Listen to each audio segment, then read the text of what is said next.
Oh, yeah. My man Tank got a new haircut, a.k.a. Pootie Tank. We're going to talk about all that. We got Devin Haney versus AB. Is that the possibility? Who's Devin going to fight? Apparently it's on, I think it's called Black Prime, right? That's something like that. Teofimo Lopez wants a buyout. We're going to get all into that right after this. I got so much fucking design on right now. Bring it down, bring it down, make it come. I got 3 whole thoughts in the block. Bitches on my line, and you know. Y'all know Hey, what it what's is and good? What's who it good with is. y'all? We live. We on air. We on air.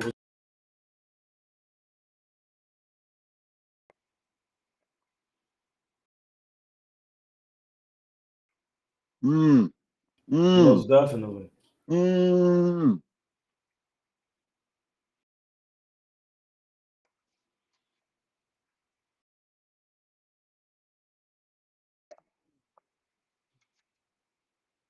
Yeah, we cooked up yesterday. We cooked up yesterday some good shit.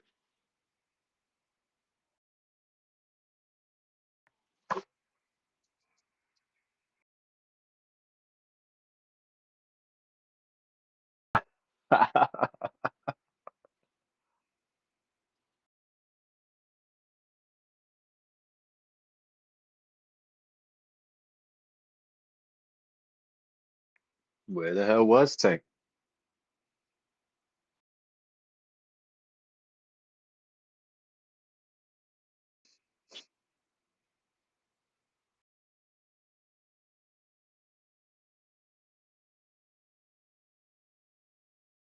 We hear you loud and clear. Yeah, I hear you. Yeah.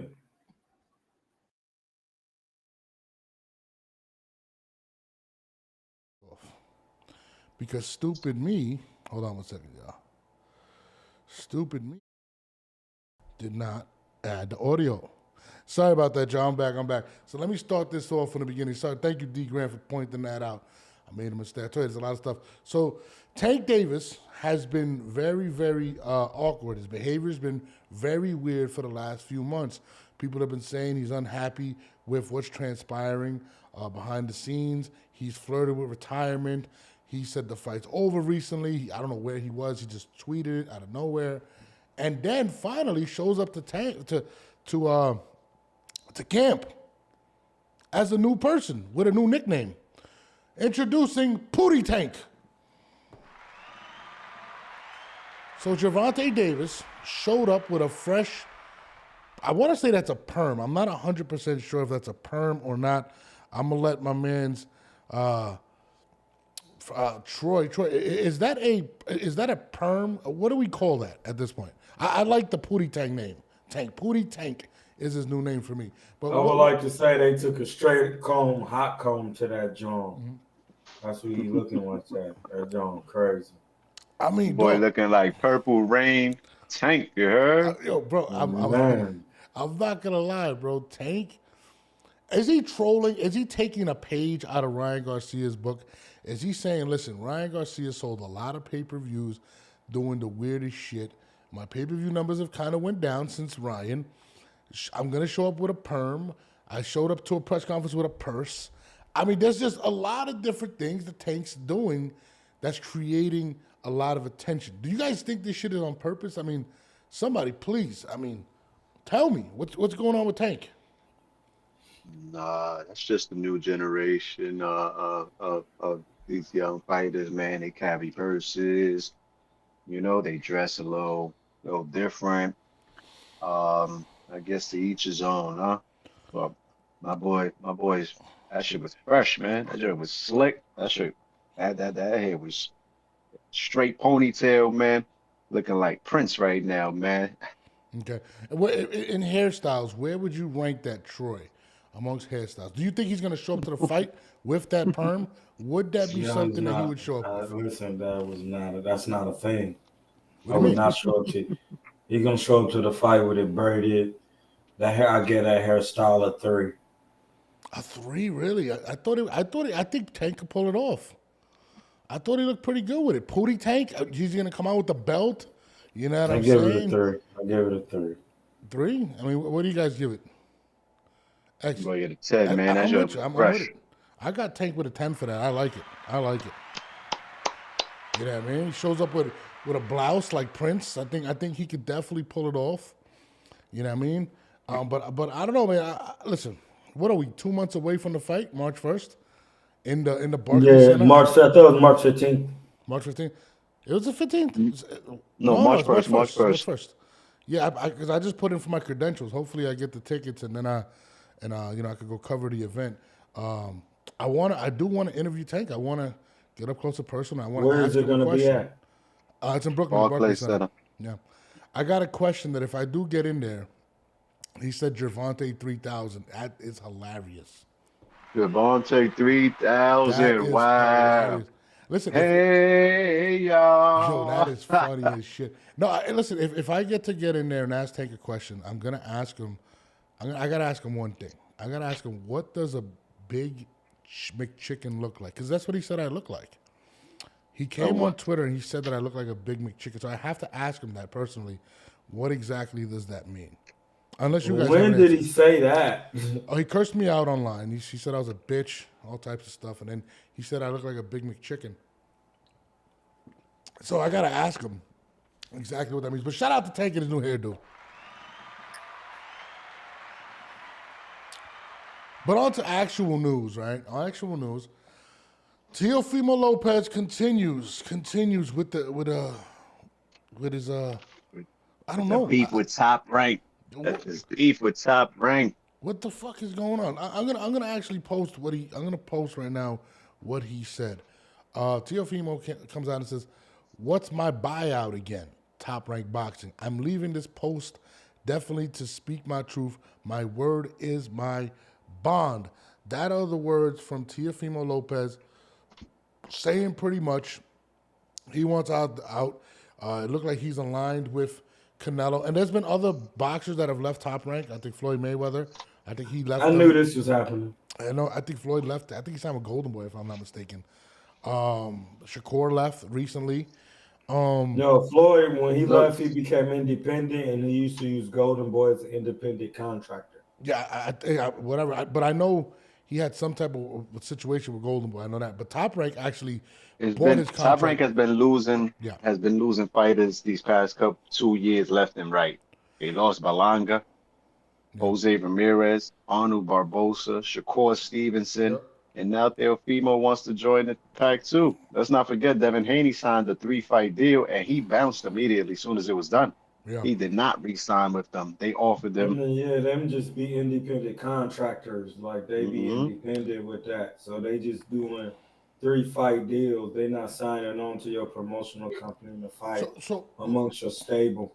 My question is this, X, you had a lot to say about it earlier. You said you've been hearing some rumblings behind the scenes in regards to Teofimo in that situation. Teofimo has definitely been outspoken about what has been transpiring at Top Rank. What have you actually heard, or if we could even speak on that?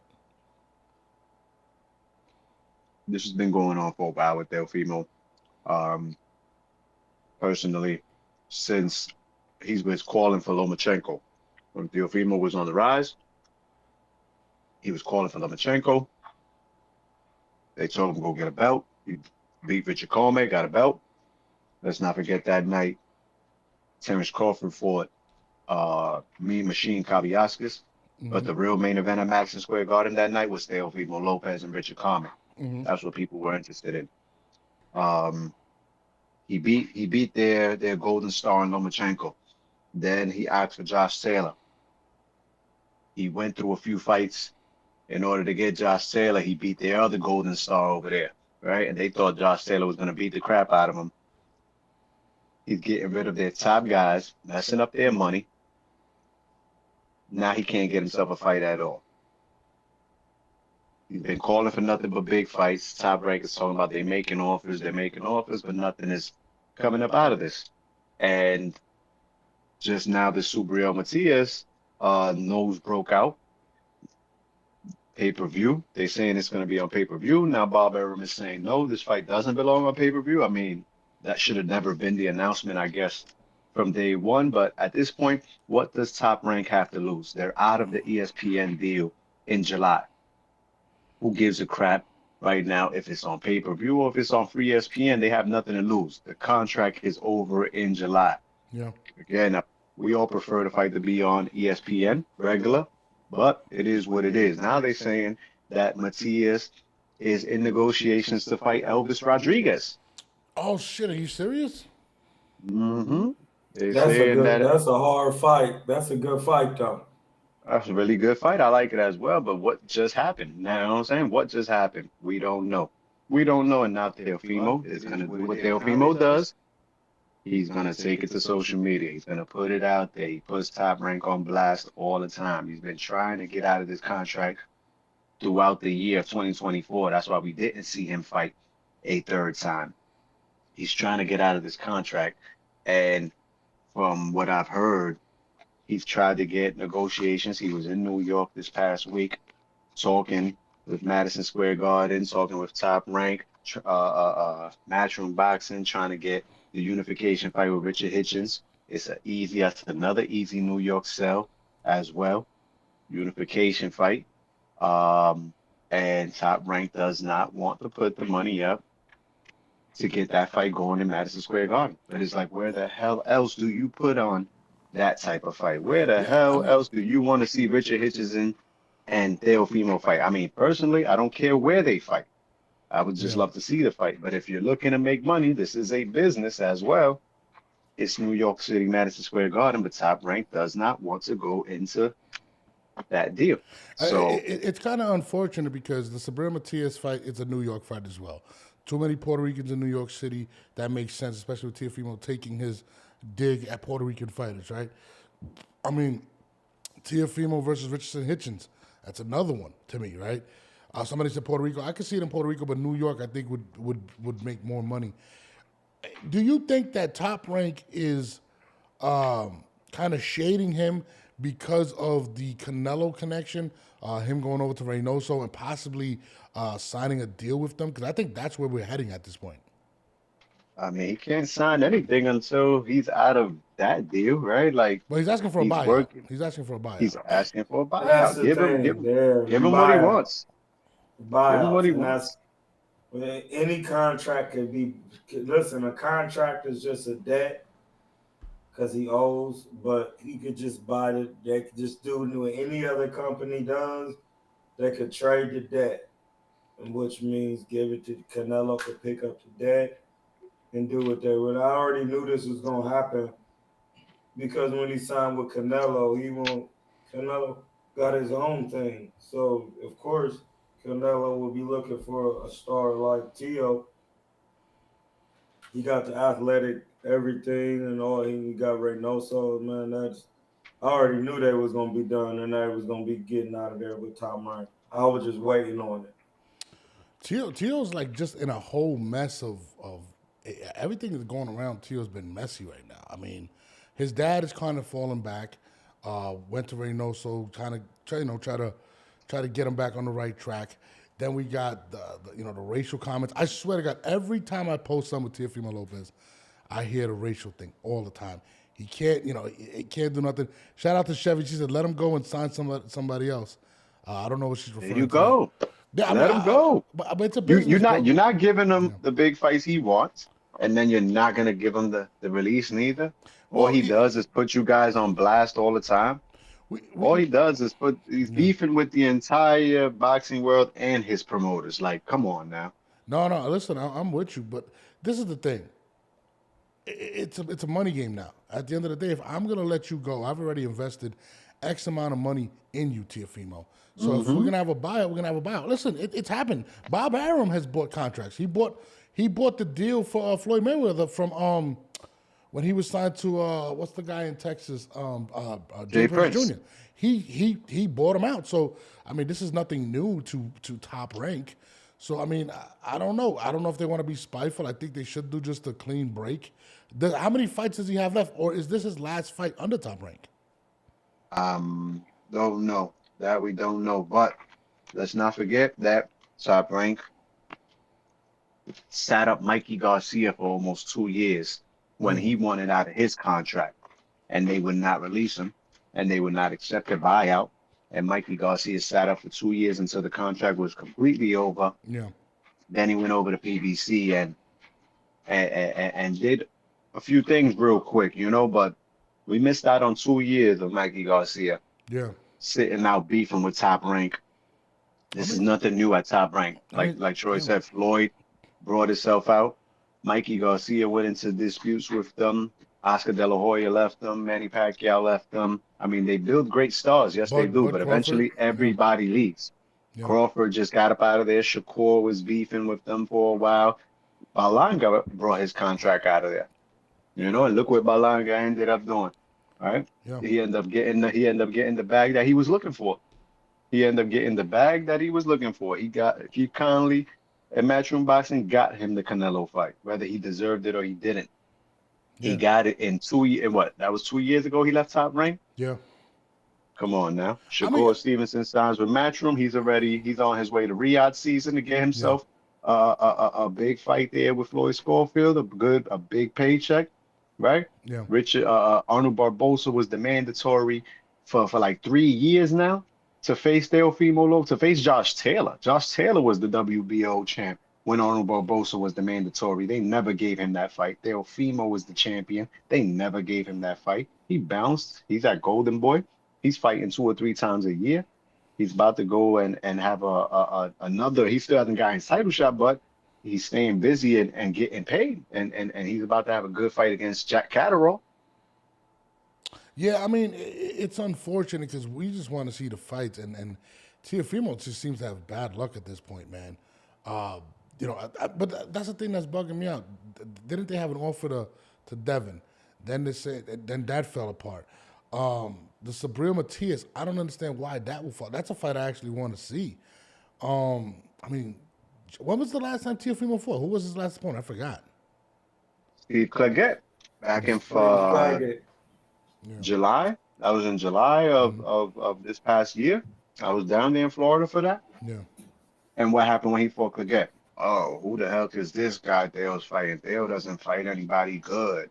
Oh. For Jermaine Ortiz, Jermaine ran around the ring. Jermaine ran from him for 12 rounds. Like, you can't really blame Dale other than the fact that Dale couldn't cut off the ring. Yeah. Definitely can blame me. Yeah. Oh, Jesus. I mean, listen, man. I feel like Teofimo needs to bust a move now. I think he's going to lean on Canelo. And try to work some situation behind the scenes. There's probably something in place right now. I think he should just. I would suggest that he just be patient because he's still young and make sure that he lets Canelo and them guide him. They're gonna make the right moves. They do this. It's kind of like having another Floyd with you. Like, just chill out.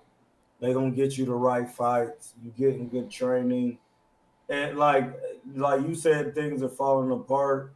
You know, in my eyes, I see in a different perspective of things are coming together because I was, you know, just watching his father in action lets me know is just that's not going to make us a fighter confident.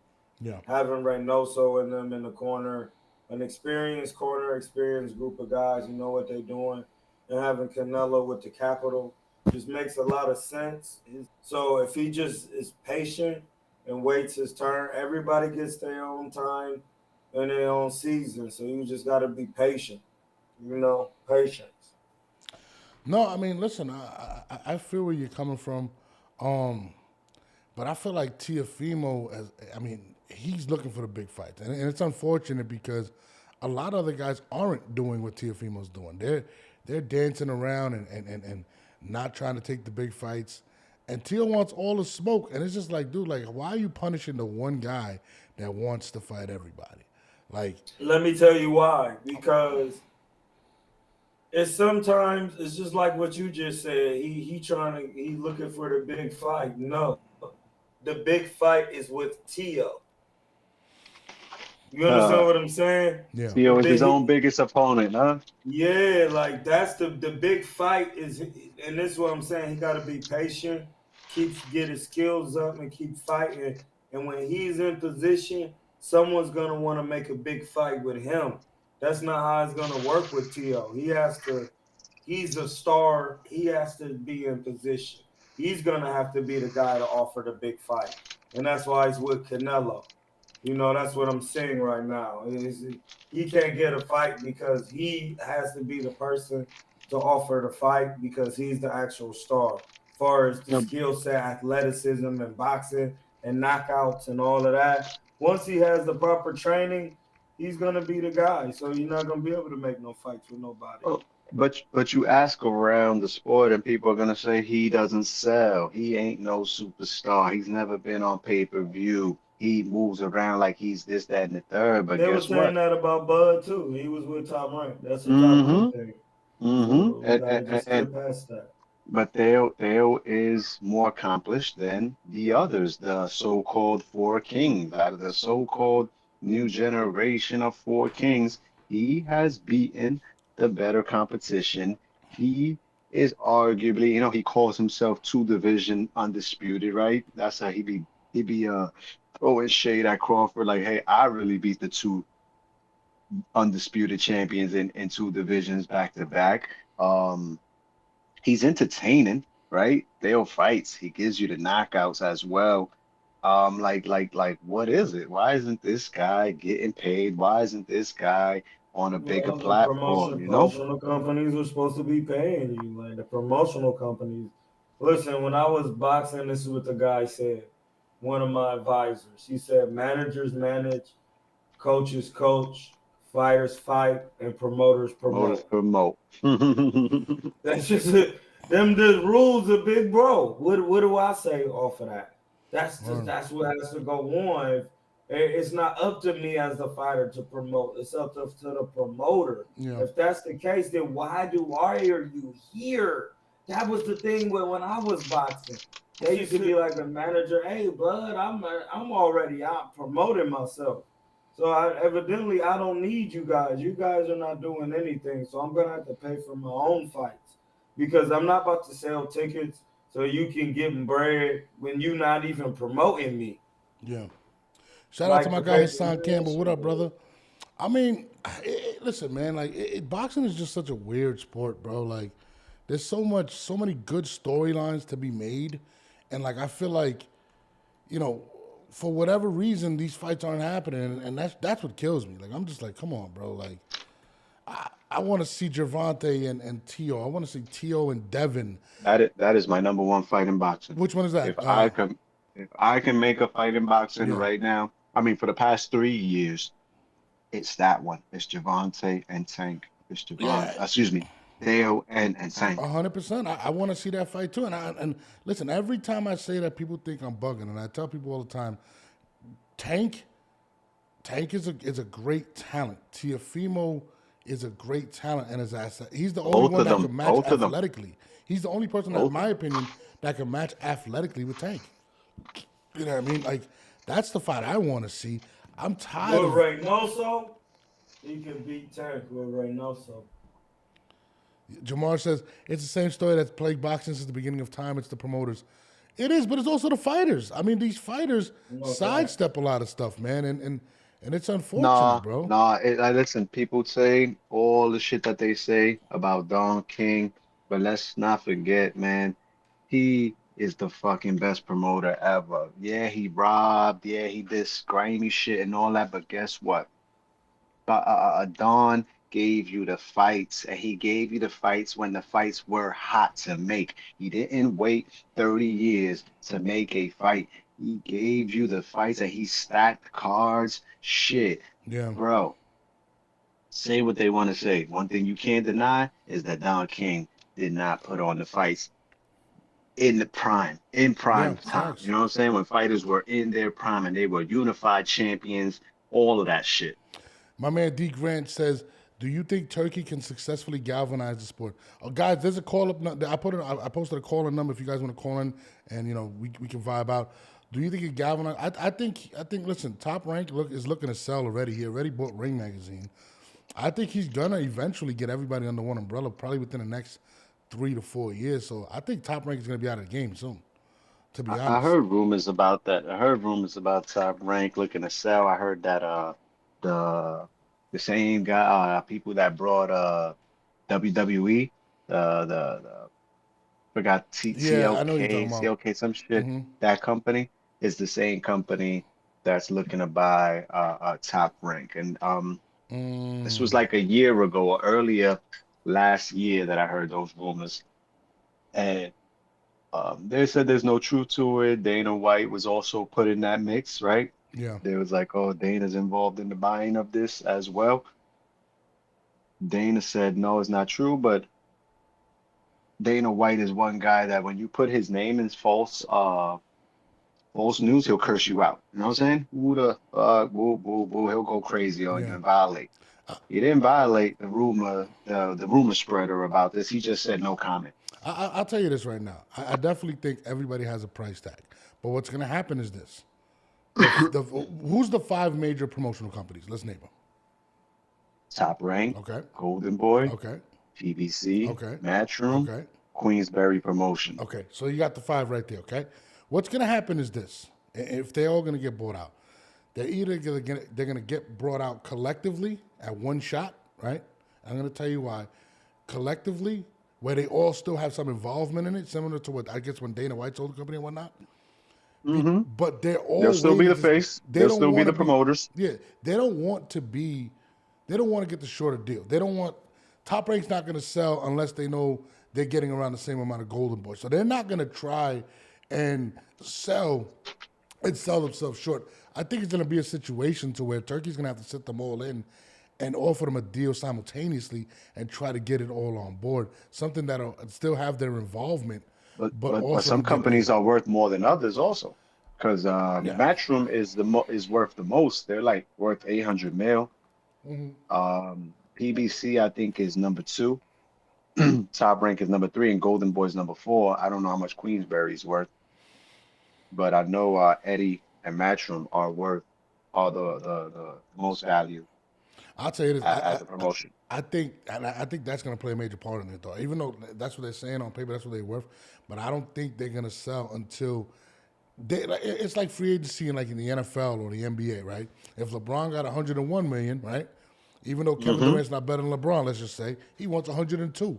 So it's kind of like, I think it's going to be one of those type of situations to where Turkey is going to eventually get everybody involved or a major corporation buys them all. But I definitely think within the next 5 years, it will be under one umbrella, whether it is Turkey Al-Asik or someone else. I'm just being honest. I don't see Top Rank continuing to do, especially with all the shit that they're dealing with right now. They don't have anyone left over there right now. They're rebuilding. That's true. Top Rank out of all, Top Rank is, again, they're the best at building a fighter. To me, in my opinion, I believe they're the best to build fighters and make Hall of Fame career fighters. But right now, everybody's gone. Everybody's gone, and it's not that everybody gone. It's just the skills ain't there like it used to be. Yeah, right now, boxing, they just ain't got the skills. They're bringing up Abdullah Mason, Emiliano Vargas, Keyshawn is finally getting a little buzz after that knockout win that he got. He's about to fight for a world title. Xander Zayas tried to jump in and get the Virgil fight right now because, it's time for him to step up as well. That's, Richie Torres. They got a lot of young blood who can grow to be a world champion and talented stars in the sport of boxing. But, all of their old stars are in Teofimo, and they got Teofimo, and they're doing nothing with this guy, Yeah. Navarrete, Valdez is on his way out. Navarrete just crushed him. Espinosa, really Top Rank, all of their stars are not even their fighters for real. They co-promote in a way. They co-promote Tyson Fury. They co-promote Josh Taylor, Lomachenko's talking about retirement, like all of these Better Be, they co-promote him. Those are not their stars. These guys come from other promoters, and then they come to the U.S. Bob Arum picks them up and gives them the ESPN platform and the U.S. fan base. But those are not his fighters, Yeah. Hold on. So real quick, the company that bought WWE and UFC is TKO. I forgot. TKO. There you go. Shout out. Good look at Creech. I don't know, man. I feel like it is gonna head in that direction, though, bro. I just feel like Turkey I see it as well. he has just too much money. A lot of these guys are complaining about losing money in regards to sales and everything, and pay-per-views and all that. I mean, I think that's how it's gonna go, bro. To be honest, but we're definitely gonna see. But if Teofimo doesn't get that that fight with Subriel Matias, let's say it doesn't go down, where does he go from there? Teofimo might be sitting on the shelf 2025. The whole 2025? Depends on how this contract, or what's on this contract. Can he buy himself out, or and how long? Like how many fights, how many years is left on this contract? But like, what are they gonna do? What do they got for him? Is he gonna accept another Steve Clegg? Because he doesn't have to accept that bullshit neither. See, this is my thing with that though too, bro. Like, Brian Norman Jr. is there. Like, I don't care. This is the thing where it just was basic with boxing. If he has the right coaching, it don't matter who he fight. He'll just be knocking everybody out, and that will warrant the attention of the other fights. At the end of the day, it's still just boxing, and your skill set is gonna pay your bill set. I hear you, but your skill set can be benched. Like, how is he gonna get the shit moving? Because we all know Teo has the skills. When you just keep not know he don't have the skill set. But he got to get a fight though. They're not giving him any fights. Listen, if he had the skill set, he would have stopped Claggett. That was a tailor-made fight. He didn't because the skills is not there. And I'm sorry, that's just what it is. No, listen, a lot of people said that. If he would have knocked out a lot of them guys he just fought recently, dog, he will be a star. Like, you got to knock – some of these fights is hard fights because they're good, talented guys, and they got good skills. But, man, you gotta find a way to stop those guys.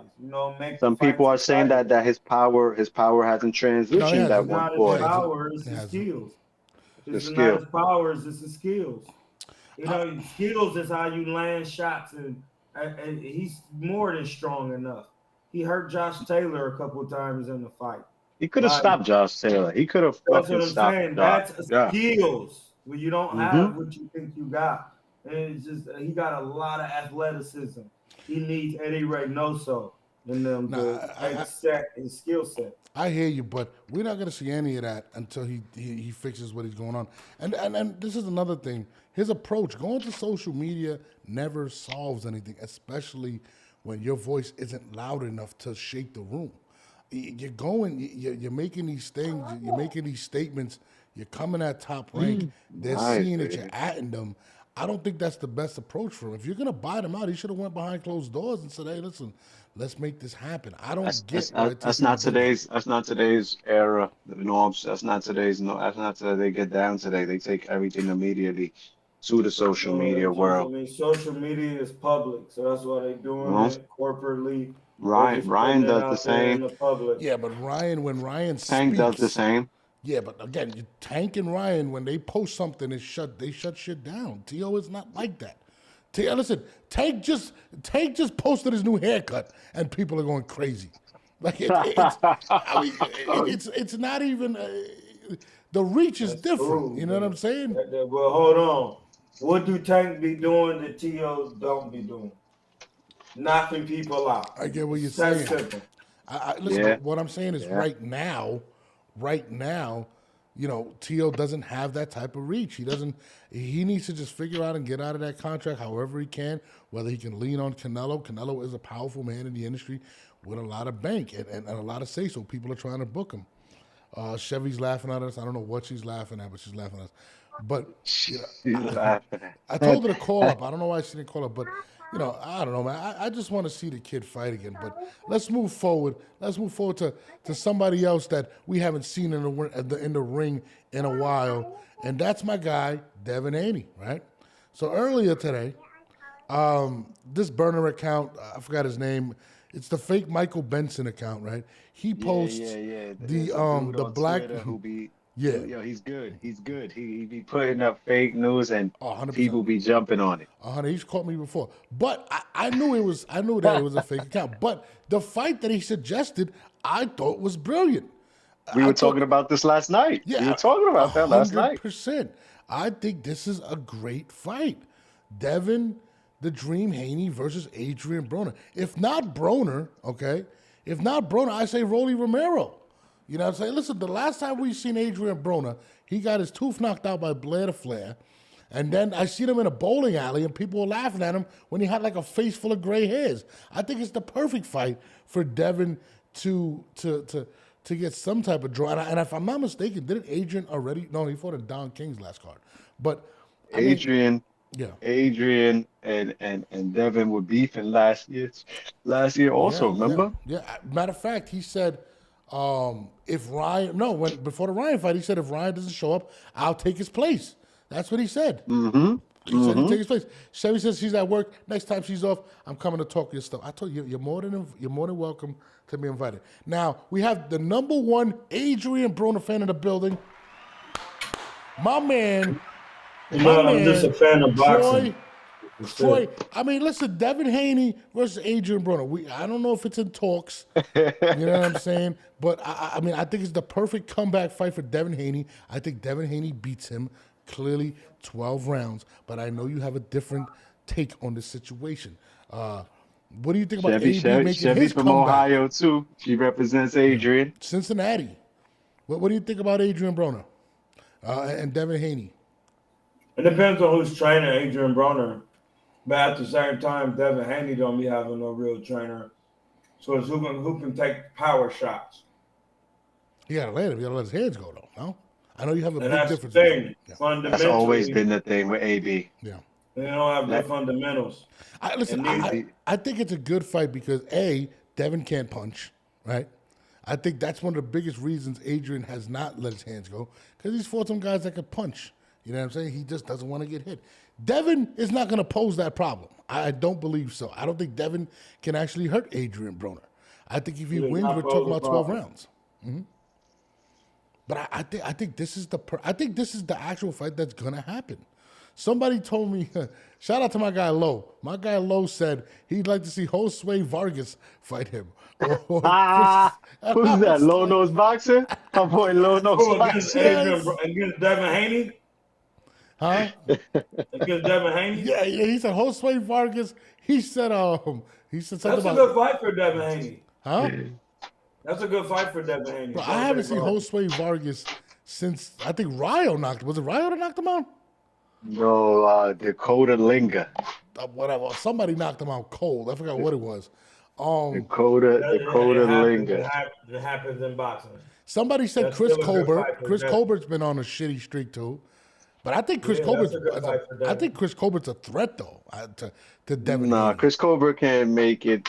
He fights at 130. Chris Colbert's been getting beat up because he's fighting at 135, and he needs to go back to 130. You know. Yeah, I mean, he named a few guys, and I was laughing, but the one that stood out was Josue Vargas, and I was Josue Vargas. That'd be amazing. They'll break the internet. I think they'll break the internet with that one. Why? Why do you say that? Because Josue Vargas, you know, he has since his fall apart in boxing, he's had a lot of personal little things that's been out there on social media. Oh, hold on, what are you talking about? He got caught up doing some sex acts and all this other stuff on social media. Yeah, a lot of crazy shit behind that kid ever since he got his boxing career hasn't been on track anymore. Sex tapes and all types of shit, I man. feel like we just walked into a Jerry Springer episode. What happened? Yeah, that's exactly what happened with that kid. I don't want to get into that too much, man. It's nasty shit, man. You know what I'm saying? But whoever ends up fighting that kid, whenever he gets a comeback fight, it's people will be watching, man. Like it's an internet breaker. Somebody, Chevy said everybody needs to fight the Japanese fighters. Any of them boys be fighting. Listen, I just want to see Devin just fight. I mean, it's been so long, bro. He's almost going to be a year. He's gonna fight. He just announced he's gonna fight. Who he's gonna fight is what we want to know. What is the big secret? Why would you say I'm back, but hey, we don't got an opponent. Like, that doesn't make any sense. I don't even like it. He probably really doesn't have. He probably really doesn't have an opponent. He has a date probably, but he really doesn't have an opponent. Man, he ain't got nobody. Where contract has been signed. Where money has been given. Shit cap. All right, so let's name our top 3 opponents we want to see. Okay, Chevy in the chat group, Aaron, whoever's in the chat, y'all could chime in. I'm gonna say number 1 for me is Rolly Romero. That's what I want to see.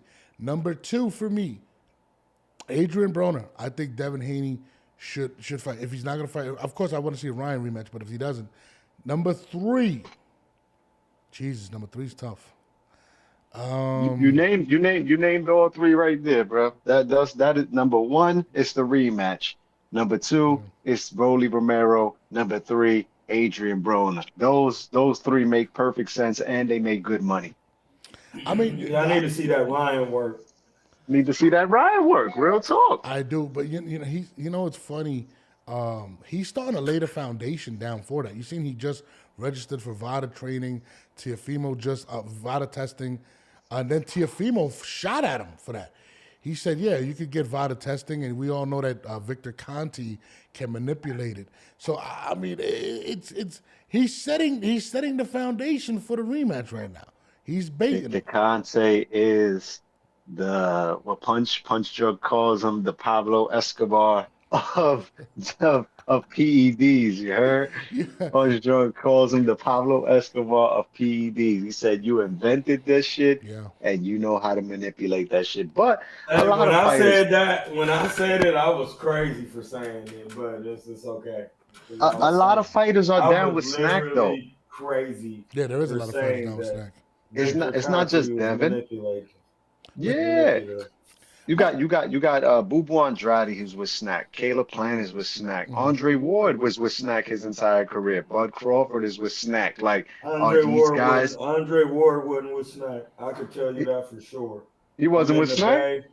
No, because I used to go over there and spar. Them niggas are not really with Snack like that.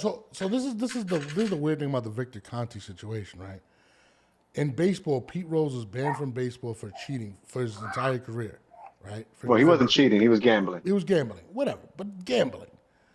Victor Conte had one of the biggest fucking situations with the Balco situation in all of sports. And I think all of sports. And I think the only one that deals with him is boxing. I could be wrong, but that shit is kind of crazy that he's still around. When I was saying that, that's what I was saying.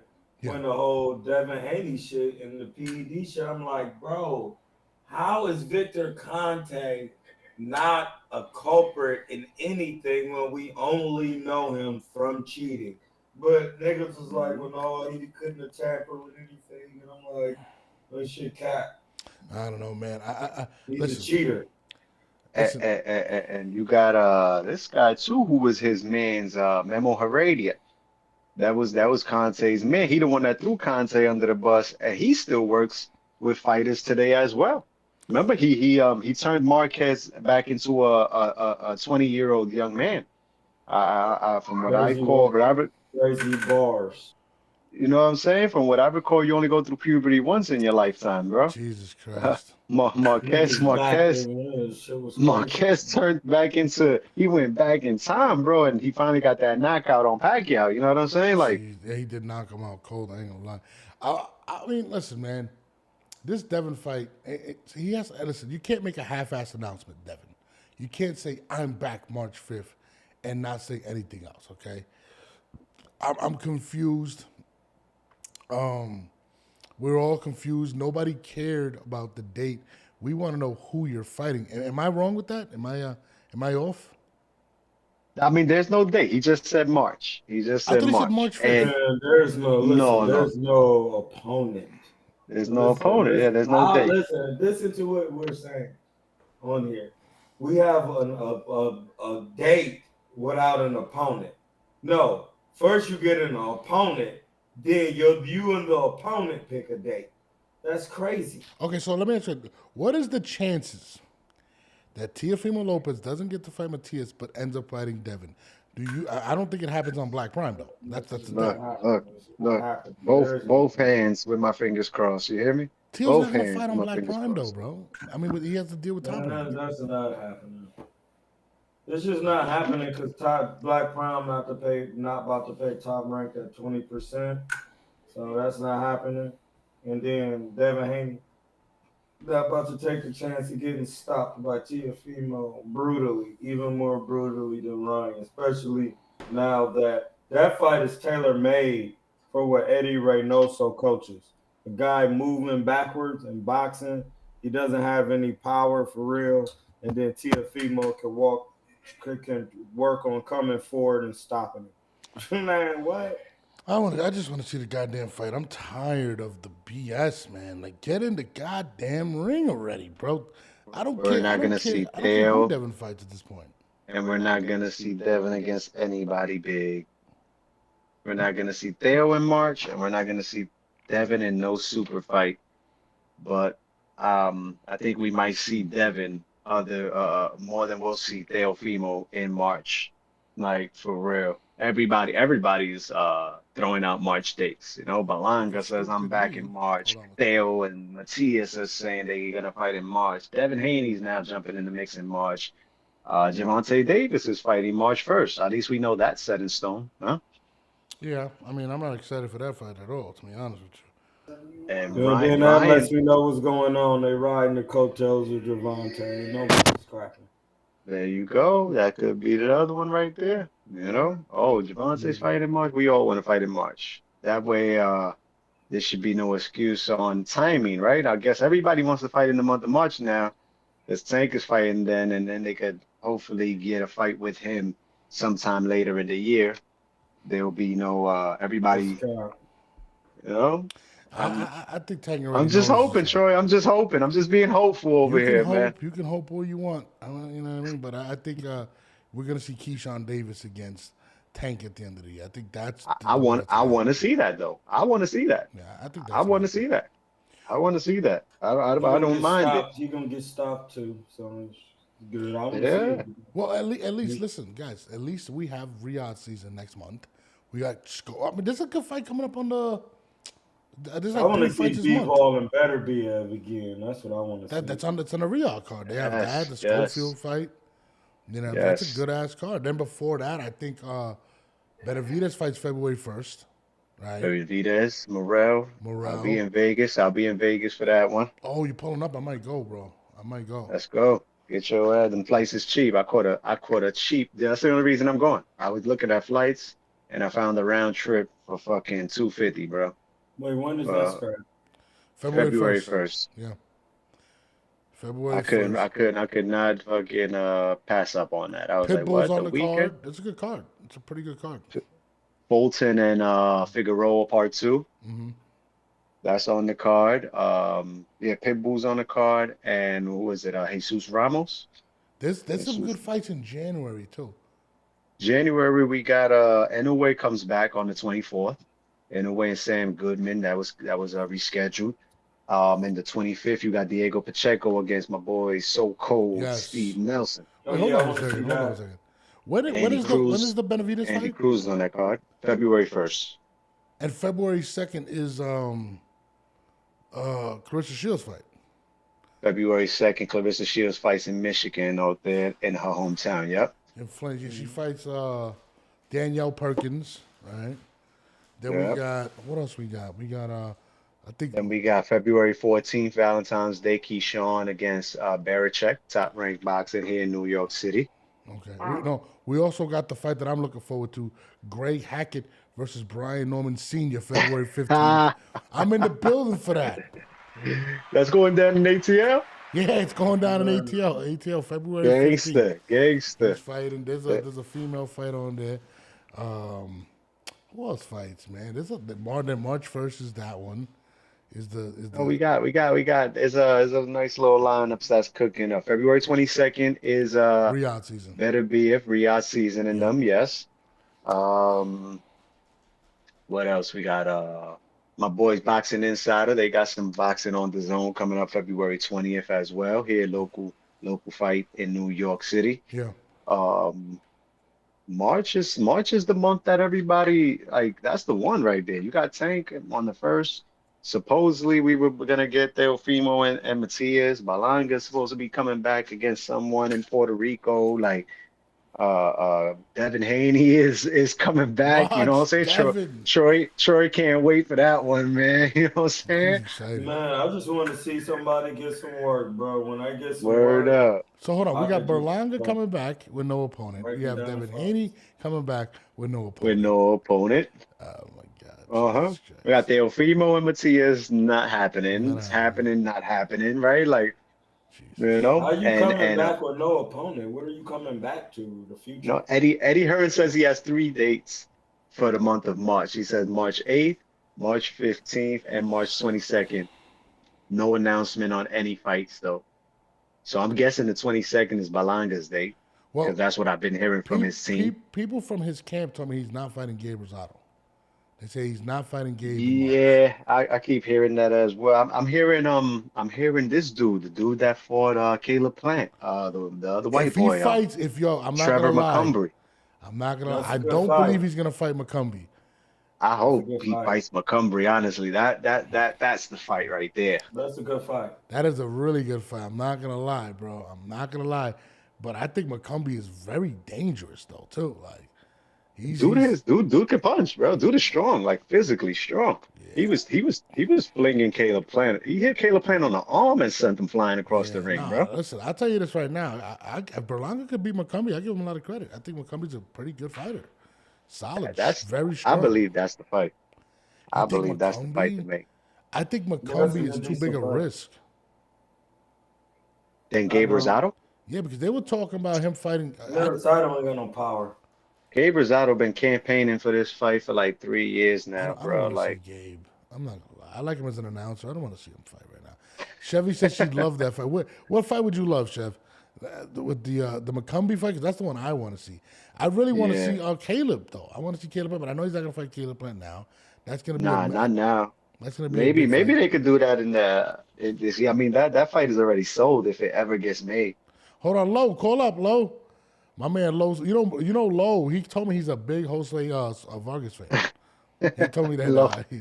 Low knows boxing, bro. I tell you that. Low knows boxing, bro. Low told me he's a very, very big fan of Vargas. Very big fan. Yeah. Chevy I want to see McCumbry fight too. I love McCumbry. I even like his porn star mustache. I like everything about him, bro. He actually hit Pause. That's not a pause. See, Oakland people never get the pauses right. West Coast guys. He has a porn star mustache. I didn't say anything pause worthy. Man, that's just the fact that that's just crazy. What are you talking? There's nothing pause worthy about that. About that. No Diddy on his porn star mustache. Yo, Low is capping. He told me on the phone that he wants to see Josue Vargas and Devin Haney, that he is a huge fan of Josue Vargas. That's what he told me. He said he runs the fan club, you heard? He's the number. He runs Josue's fan club. Send the StreamYard link in the chat. Oh, we don't do StreamYard here. We in this show, we've grown past that. You can call in. We have a call-in line. Call my phone number. You got my number. Just call me. I'll bring you right in. I don't do StreamYard. StreamYard, you know what I'm saying? StreamYard. Yeah. You know what I'm saying? I'm still on the StreamYard. You heard? I'm trying to get my weight up. You heard? I'm gonna get you over StreamYard. StreamYard's for broke niggas. We don't do StreamYard no. You know we don't do that shit. You know what I'm saying? Nigga, call. The phone number's right there in the chat. I pinned it. The phone number's there. Let me call Low. This nigga Low, bro. The flex. Low. Flex will break. Low. I'm plugged in. Call up, bro. We're gonna have the biggest Josue Vargas fan. He's calling up right now, my man Low. Let me see. Hold on. Let me call him because sometimes Low, I don't know. Here it is. Let me see. Calling him right now. Yeah. This is. Oh, he said give him a minute. Right? Get me hip too. What are you talking about, Chef? Oh, I got you. I'll break it down here. I got you, girl. He said, hold on. He said, give him a minute. Give him a minute. He's getting. All right, un minuto. Right. Call me when you're ready. So you telling me I'm gonna be on the chat through the phone? You're gonna be on the show. We hear you live right now. We hear you right now, Lo. Shit. We got an all-star lineup. We got my boy Norms. We got Four Corners, and we got Troy Hamza. Yeah, we got Troy Hamza, baby. That's two out of three people in the chat. Eventually, I'll meet you too. But that's two people in the chat that I actually know personally. Nice. I know Troy and I know my man X right there. Hold on 1 second. Let me get my head. So you were telling us earlier that you were telling me earlier that you want to see Josue back against Devin Haney. Can you give us the reasons as to why? Hold on. He's getting all his stats. He's getting all the Jose's stats right. So who do you want to see with Devin? You said Josue Vargas. Why do you want to see that matchup? Man, I was trolling, bro. I never said that. I said those are potential. Those are potential matchups there. Josue Vargas, Chris Colbert. They're talking about Tevin Farmer. And what I'm gonna say right now might be controversial right now. You ready? I'm listening. If it's Tevin Farmer, I got Tevin Farmer possibly stopping Devin Haney. Yo, you think so? Tevin Farmer's power. Tevin Farmer's power has gotten better. He dropped Jose Cepeda. Arguably, he got the bad end of that decision. He also put up a gallant effort against what's homeboy's name, Muratalia. So right, Raymond Muratalia, yeah. Devin hasn't fought nobody slip, and Devin is coming off of a fight where he got dropped like 8 times, nearly knocked out. His confidence ain't there. I'm not saying I'm picking Tevin to win, but if Farmer would have pulled it off, I wouldn't be shocked. Tevin Farmer would take a break from boxing. He took a break. He took a long break. He's back now. He needs to take another break. He needs to take another break. His last fight, he got a puncher's twitch for taking too many shots. He's right. Tevin Farmer has serious nerve damage. Really? Like, yeah, bro. Like, as a he boxer, just beat he was beating flames out of Jose Cepeda. No, I know what he's saying. He actually wasn't. I know what. Yeah, I know. Jose Cepeda is very subtly good, has subtle defense, and the reason why Jose Cepeda got dropped in that fight technically is because he was trying to draw in Tevin Farmer, and he over pursued at a certain time in the fight, and then he over pursued with the jab, got caught. Once he realized that Tevin Farmer wasn't gonna fall in and he's gonna box, then he just started taking what he can get, and he made the adjustment. But Tevin Farmer has a tick from taking too many punches from training, bro. He needs to take at least 3 years off. I'm dead serious. He did show a nervous. He did show like a twitch, though. I ain't gonna lie. He's right. He kept constantly. And the last time I seen him do that was when he fought Jojo Diaz. And mind you, he took a layoff after that as well. Jesus Christ! Yeah, he got. Yeah, he be like, his eyes be rolling behind his head and shit. Like he be looking every time he box, he do like this. He just keep doing this. Yeah. He was doing that fight, and like I said, the only how do you time fucking allow somebody to fight like that? What the fuck is going on with people? This boxing, bro. They don't give a shit. This is the thing, like when you let people, when money is the root, then things like that slip in, bro. Like there's ways to get that in there. Like, why would you let Earl Spence fight again? Like, why would you put him in there with Bud, bro? He had 8 stoppages or something crazy at welterweight, and Errol Spence had already been in 2 horrendous car accidents. Like, those are the things that I'll be talking about technically. Tevin Farmer does not need to get no work. Ryan need to get in. Devin need to get in there with Ryan. He not getting no pass from me. Get that work with Ryan, or have a seat, or stop boxing. Because you trying to do and maneuver and pass and do something that you're not supposed to do, and this era was going on, that's going to get your pack busted. Guys, let me ask you this. How about Josh Taylor and Devin Haney? Josh Taylor will stop Devin Haney. Too dangerous. Too dangerous? What? Josh Taylor's too dangerous. Josh Taylor will stop Devin Haney. I just said Josh Taylor or Jose Ramirez. Like, come on, both ex-champions. They will stop Devin Haney. Oh, man. You don't believe in Devin Haney at all. Jesus. No, it's not me believing in him. it's like look, both of those guys are. We're talking technical boxing. Both of those guys are taller than Devin Haney, and Devin Haney can't fight coming forward. But Devin Haney's gonna come into the fight weighing like 155, bro. That don't mean shit because he's not a real welterweight. Let me ask you a question. Who can Devin actually beat? Pounder. Who can Devin beat at 140? He needs to go down. Listen, bro. He needs to go down to 35. Josue Vargas is the only person Troy's gonna pick. Can Devin beat Josue Vargas? That's a good person for him to fight because he doesn't have the power. Like I'm just talking boxing because like in boxing, niggas with power will fuck you up. Yeah. Yeah. Is that what we talking about? I mean, like, Jesus, hold on. Getting in there with a small nigga like Canelo, who weighing in at 166, and then hitting Berlanga, who weighed in at 200 on the rehydration.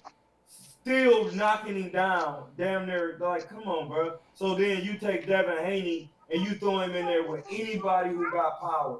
Listen, just because you out of shape and you fat don't mean you big.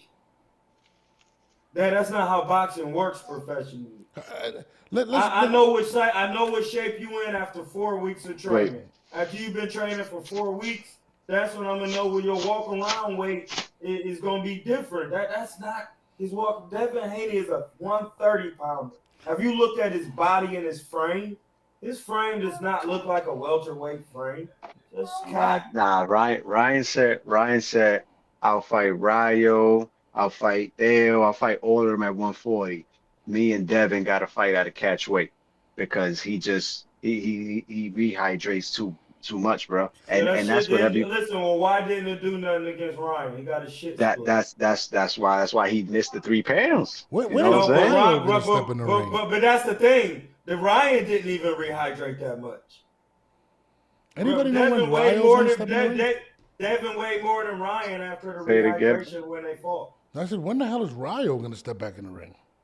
Rayo's supposed to be fighting March 1st on that tank card against Gary Antoine. He got a real coach, so you ain't got to worry about him. You got a real coach.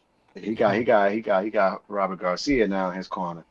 Yeah, Chef says her first video is going to be Devin and Taylor. Hey, we want to see it. Listen, I got a question. I'm surprised nobody's been talking about this, but I've seen somebody bring this up recently because you bring up Errol Spence, right? And Bud Crawford's at 154 pounds, right? That was his biggest payday to this day, right? Why wouldn't he fight Errol Spence at 154 when he's at 154 now and would only fight Errol Spence at 147?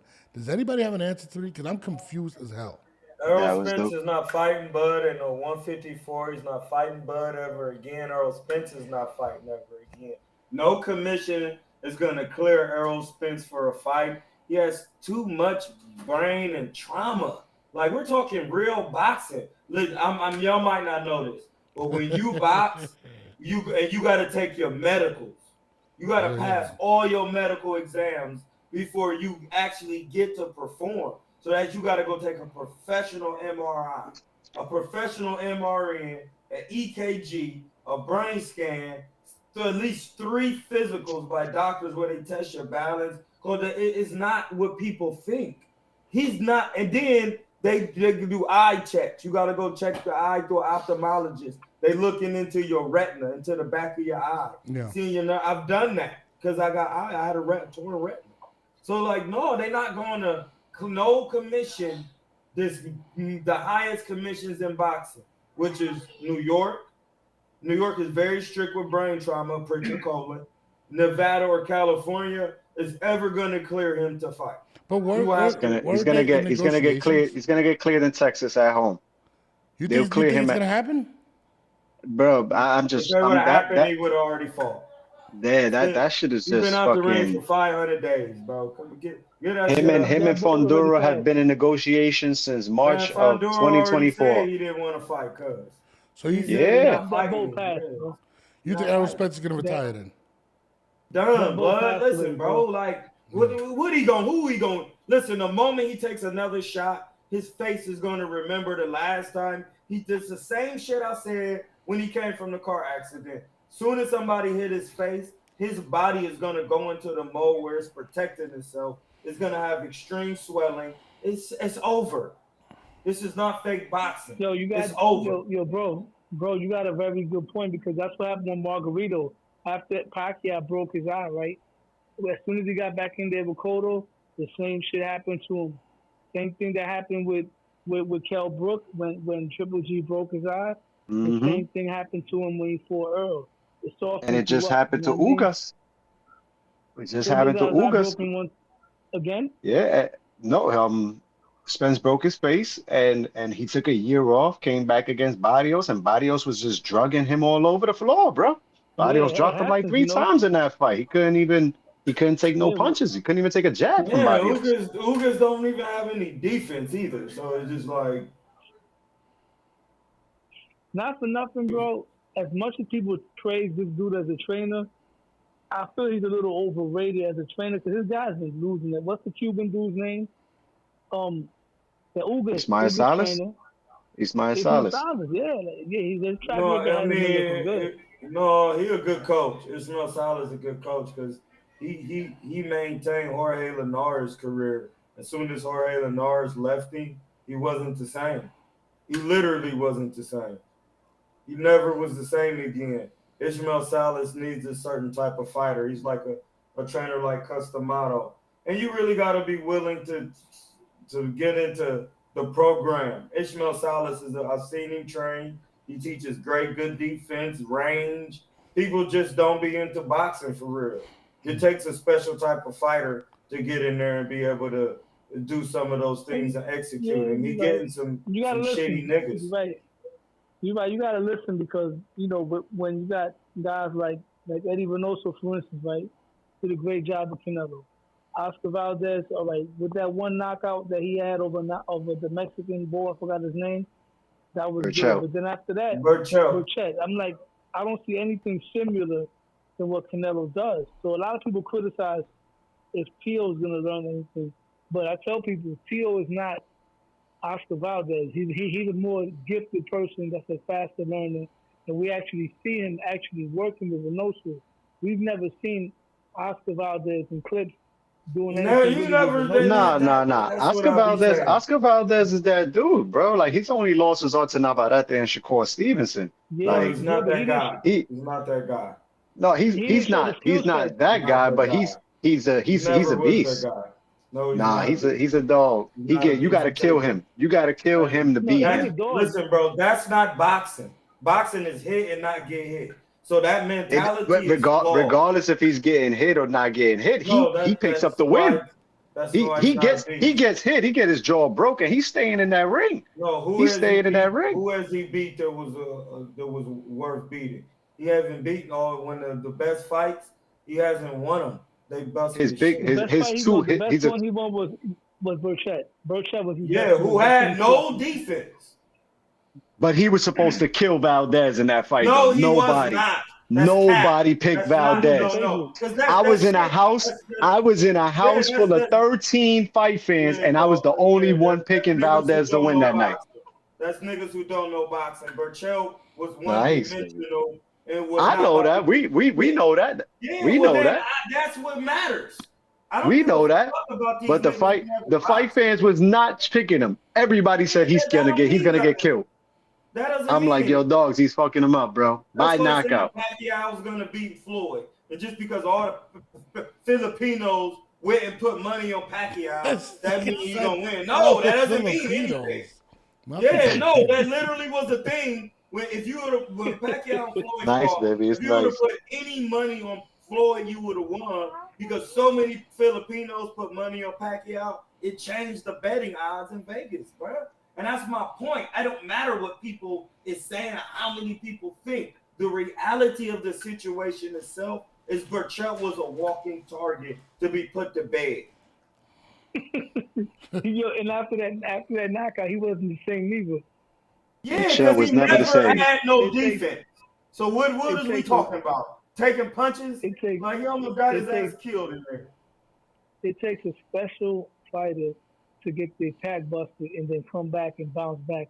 Like that's why we was talking about with Dev. Dev is going through mental shit right now. Like a lot of fighters are not built like back in the days. We had guys once we got to bring Duran up. Duran got put to bed Night by Tommy Hearns. Who got put to bed worse than that out of all these guys we named? Who got put to bed worse than Roberto Duran against Tommy Hearns? Who did? Manny Pacquiao probably the only one. Manny Pacquiao got put to sleep. And both of those dudes, it's to Manny's credit, both of those Face dudes first. got right back up. They ain't tuck their tail in high to act like, I don't even want to curse, they ain't act like these soft niggas today.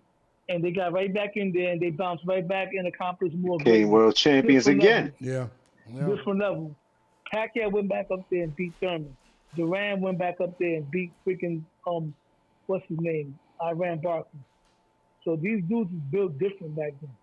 You know what it is that these fighters get cooked today and they disappear. These fighters get their ass knocked out today or take a loss and disappear. They don't disappear because they're sensitive to the criticism. Back then, they didn't have social media like that. So now with social media, no, that's not true. That's not true.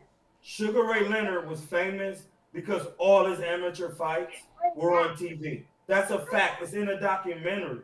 So that's why when he got to the Olympics, he was already him because all of his fights in the amateurs were on TV.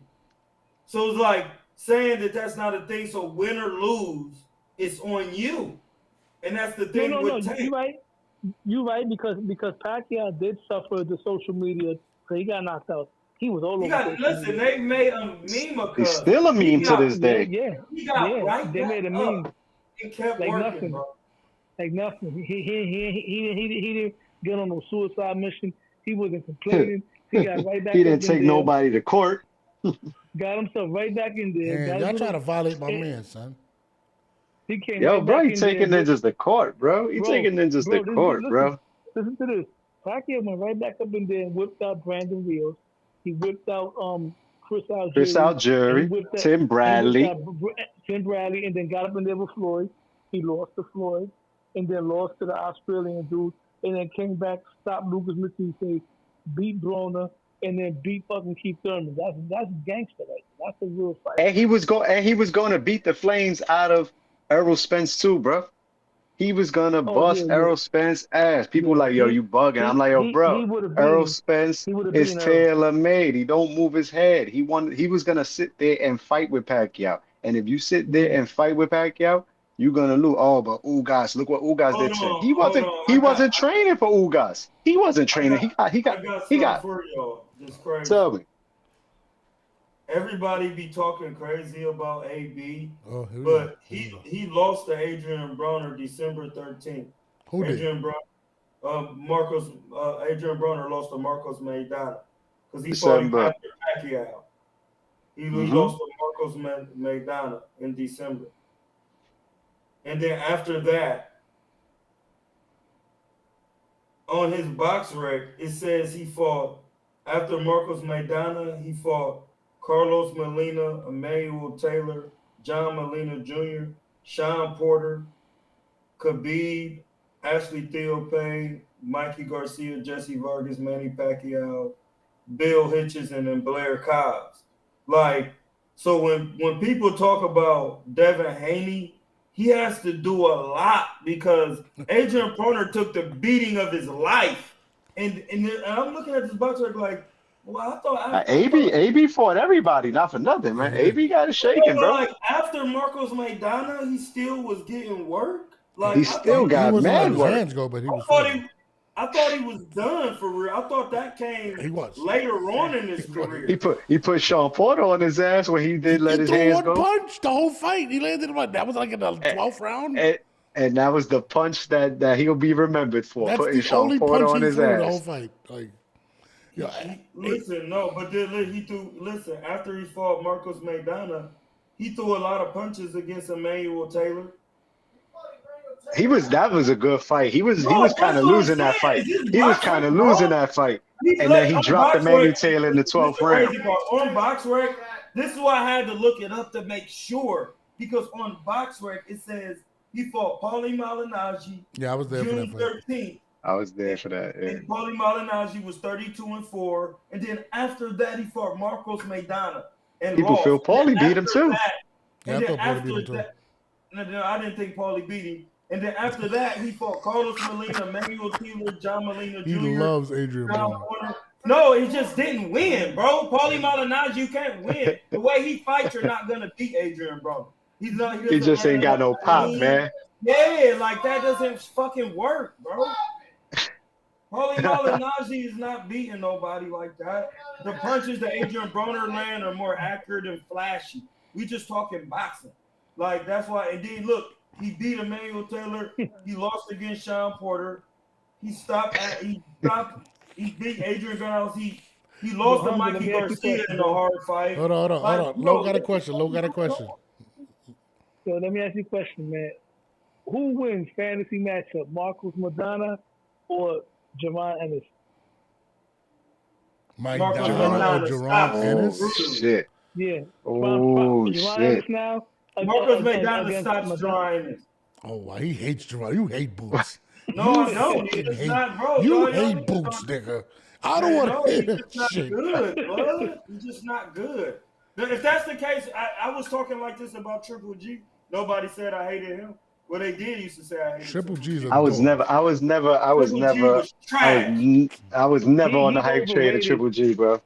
He was overrated. Listen, overrated. Shit is documented on other niggas' channels, just like it's documented on your shit. Before it was on your shit, sir. Triple G avoided a lot of fights the whole time. His whole career was based on fighting Canelo.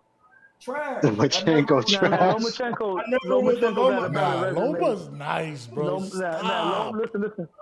When it comes down to it, I put Lomachenko ahead of GGG when it's over. But Loma got work with everybody. GGG. I don't, because he didn't get work with Tank. He took work with the guy. That's one dude. But Tank avoided that. Tank avoided that. No, he did. He can't listen. For years.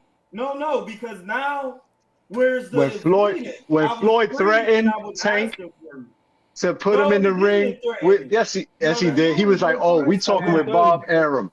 We talking with Bob Arum to make this Tank fight with Lomachenko. Your man re-signed the contract quick with Floyd. You heard? Hold on.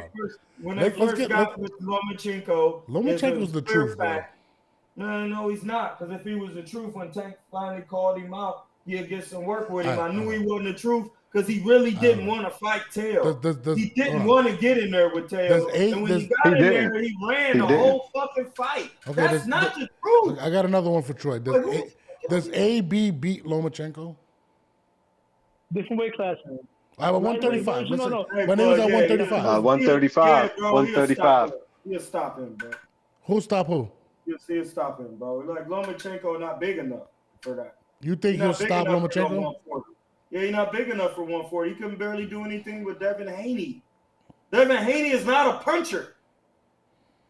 He's a guy who learned boxing from somebody who never boxed. He's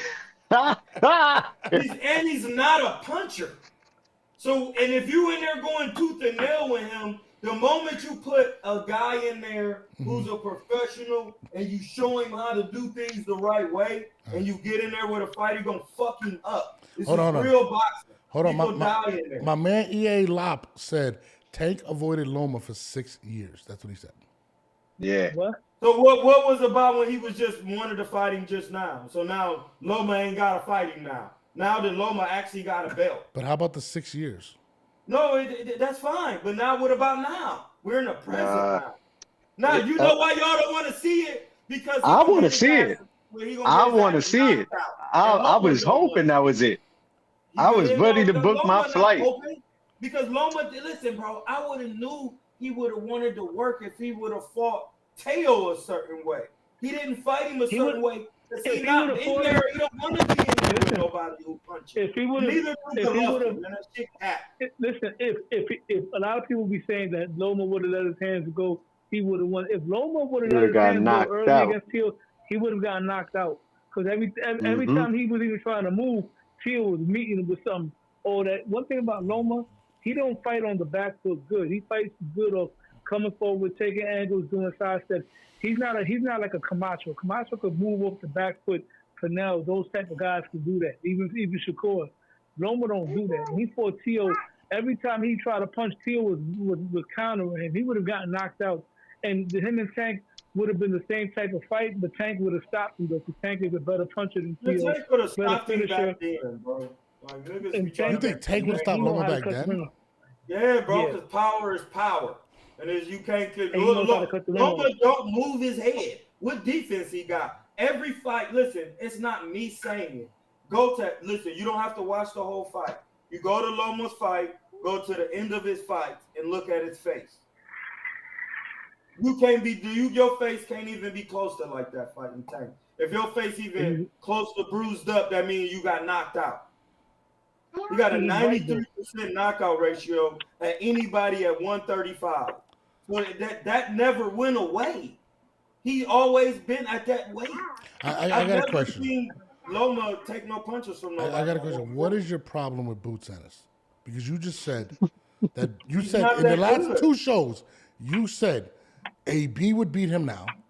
You said No. I said AB would beat him if Floyd Mayweather was his coach. And you just won't say that. He just said that. So if Floyd Mayweather was his coach, who he's never been a coach, whatever. He don't have to be a coach. He was a professional fighter. Right, and George Benton I don't even think was a champion. Okay, so It was one of the let me greatest coaches let me ever. rephrase the question. If Yeah, go Floyd Mayweather decided to train Adrien Broner today, would He will beat beat Jerron Boots Ennis at 140 because Jerron Boots Ennis was built up to be a 47-pounder, and Jerron Boots Ennis wants no work with no one. He don't want one. He keep talking about unifying. This is the shit Earl Spence was saying, but then we never got it. When a certain nigga start calling him out, it wasn't about unifying now. Now they got Boots sitting in the car talking about, yeah, I do need to be more involved in talking. Hey, Blood, I'm not trying to hear that shit. You really scary, my nigga. I'm not trying to hear that shit. Everybody ain't from Philly ain't tough. Everybody from Ohio ain't tough. It's tough niggas everywhere. Boots is not one of them. Damn. All right? Listen, he ain't even the best of the brothers. Derek Pooh Ennis is better than Boots. You know what's crazy? And he didn't make it. Well, You know what's crazy? What? You know what's crazy? Danny Garcia was getting more work than Boots in his prime. Danny Garcia put in work. Yeah, he did. I mean, Danny clean house. Resume. But see, when he got to 147, he got work. But then when Bud came, it was a different now. Now it was, I want to fight Laura. No, you should have fought Bud and just let Bud stop you. You wouldn't be depressed right now. You wouldn't be depressed at all. I know where depression lies because you've been skipping around. Like, Hold on. Why didn't you fight Bud? Listen, somebody's offended at your comment about Ohio. Chevy says that she's tough. And He's from Ohio. He can say that. He's from Ohio. Yeah, nigga, I'm from Akron. That's why he's Akron. bro. That's why he's acting grown. You do look a little like LeBron. I'm not gonna lie, just a little bit. Yeah, I know. Listen, people from my hometown say that. Hey, My grandma. Nah, my boy, it's my boy Wiseclef, man. We call him He Wiseclef. said what? Man, I look like every rich black nigga y'all just seen. So What? get out the way. Like that's what all y'all compare me to, rich black niggas. That's what I look Yeah, they like. call him Wiseclef. They call him Prize from the Fuji. Yeah. Hold Yeah, on. like my nigga, I look like a rich black African. Like, Somebody said that black fighters are scared of Teofimo. That's what he just said. No, they are, That's the bro. racist come. Oh shit! Hold on. The one. They gotta be. They ain't trying to fight him. Bud get a pass because he will literally stop Teofimo. Nobody else gets a pass. Who else gets a pass? Now tell me I'm different. Show me I'm different. Tell me I'm lying. Hang out. What up? The Hangout podcast. What's good? Johnny, the Hangout. I don't know why you don't like Boots. I gotta get Boots on the show. I need you to have a conversation. Me not liking Boots. I have no problem with Boots. He's not good. Listen, I like niggas who like to get work. See, that's why I fuck with AB. He ain't never ducked no smoke. AB ain't never ducked no smoke.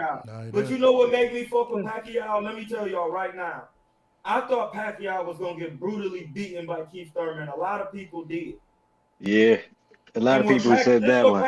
This is what Pacquiao said, and this is what really made me understood you don't want to wake up, don't poke the bear.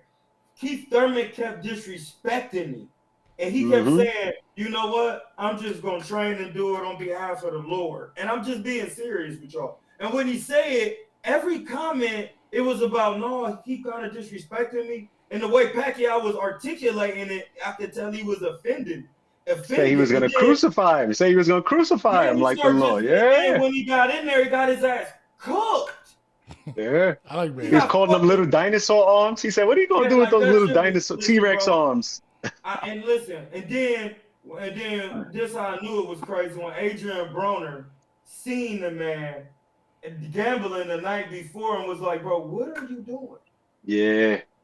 He said who gambling? Like, Thurman was gambling. He was at the fight.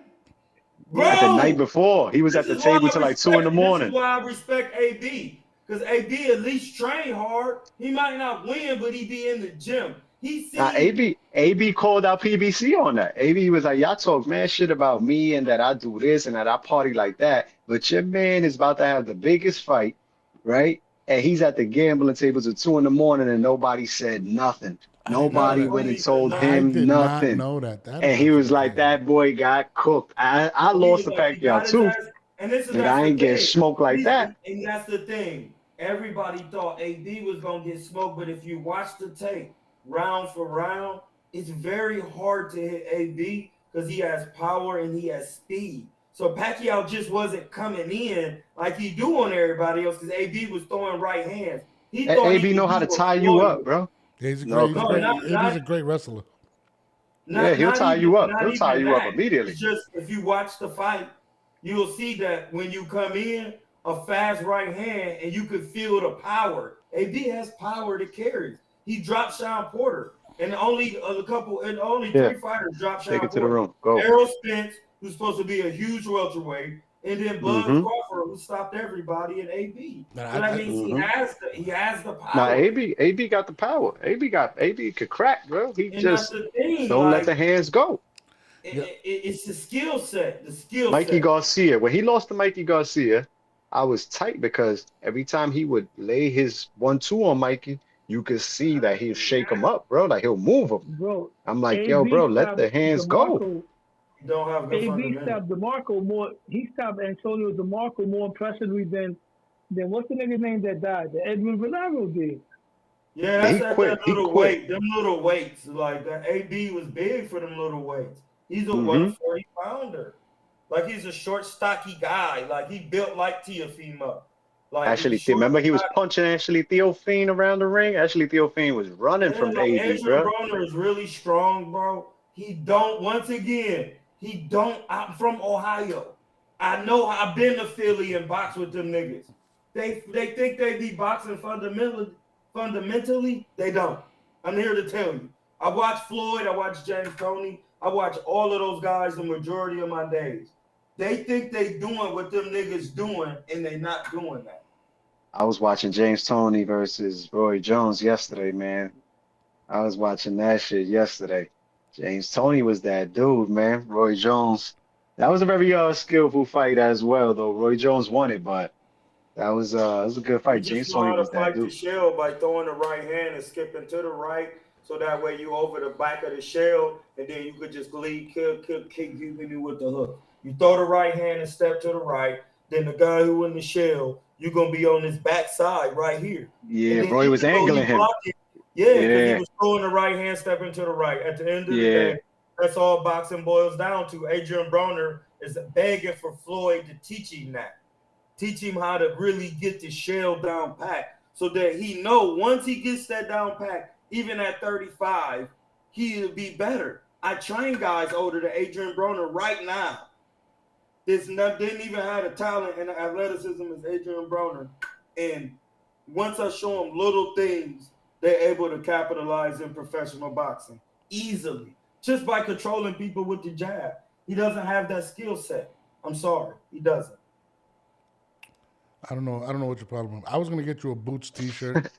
Oh, by the way, does anybody have... Hold on. I got something I need to talk about right now. Does anybody got Blair the Flair's number? Yeah. Text that nigga and tell him I ordered a shirt in November, a Blair the Flair shirt, and it's fucking January and I haven't got it yet. I got you. Text that nigga, bro. He's selling deposits. See, this shit coming from the battle rap community. I'm getting tight. Selling deposits. Bro, I sent that bread. Shit. I'm like, all right, I'm gonna get my Blair the Flair shirt. I'm gonna get a little blonde wig. You know what I'm saying? I'm gonna do the show. It's been 2 months, bro. I didn't get my shirt, bro. Blair, We you want me gotta to holler shirt? at Blair. No, I forgot. No, I forgot. You came from the battle rap thing, right? I don't mean to bring it to rap. Yeah, Who yeah, do you yeah. think would have won? Who would have won the battle between Cassidy and Murder Mook? All right, so if we're talking like That's the if we're battle that talking never like- happened, right? It never happened. Yeah. Battle rapping, pure battle rapping. So let me give you a I little think back. that's- Let me give you a little background on that. So, Cass is my guy. That's my boy, right? Cassidy told me he wouldn't battle Mook or Rex. It's a personal thing. He doesn't want to air out between them. So that's why he said he wouldn't battle them. Now, if this happened at the height of when Cassidy was Cassidy, I would probably say Cass because it didn't transition to what you see as what people look at as battle rap today, right? But today, right now, if they was to step in front of each other, and Cass is my guy, Murder Mook is just built for today, and he's kind of evolved into what people like. Because battle rap went through its stages of different things, whether Changes as well, yeah. Murder Mook always been that type of battle rapper. Yeah. Like, he always been that type. Yeah. And I remember he murdered. They had the thing with New York versus Philly. He got off on Young Hot. Oh yeah, Young Hot, yep. And that I wasn't ain't even gonna a lie, good move. Yeah. Enes did chew my sound up, though.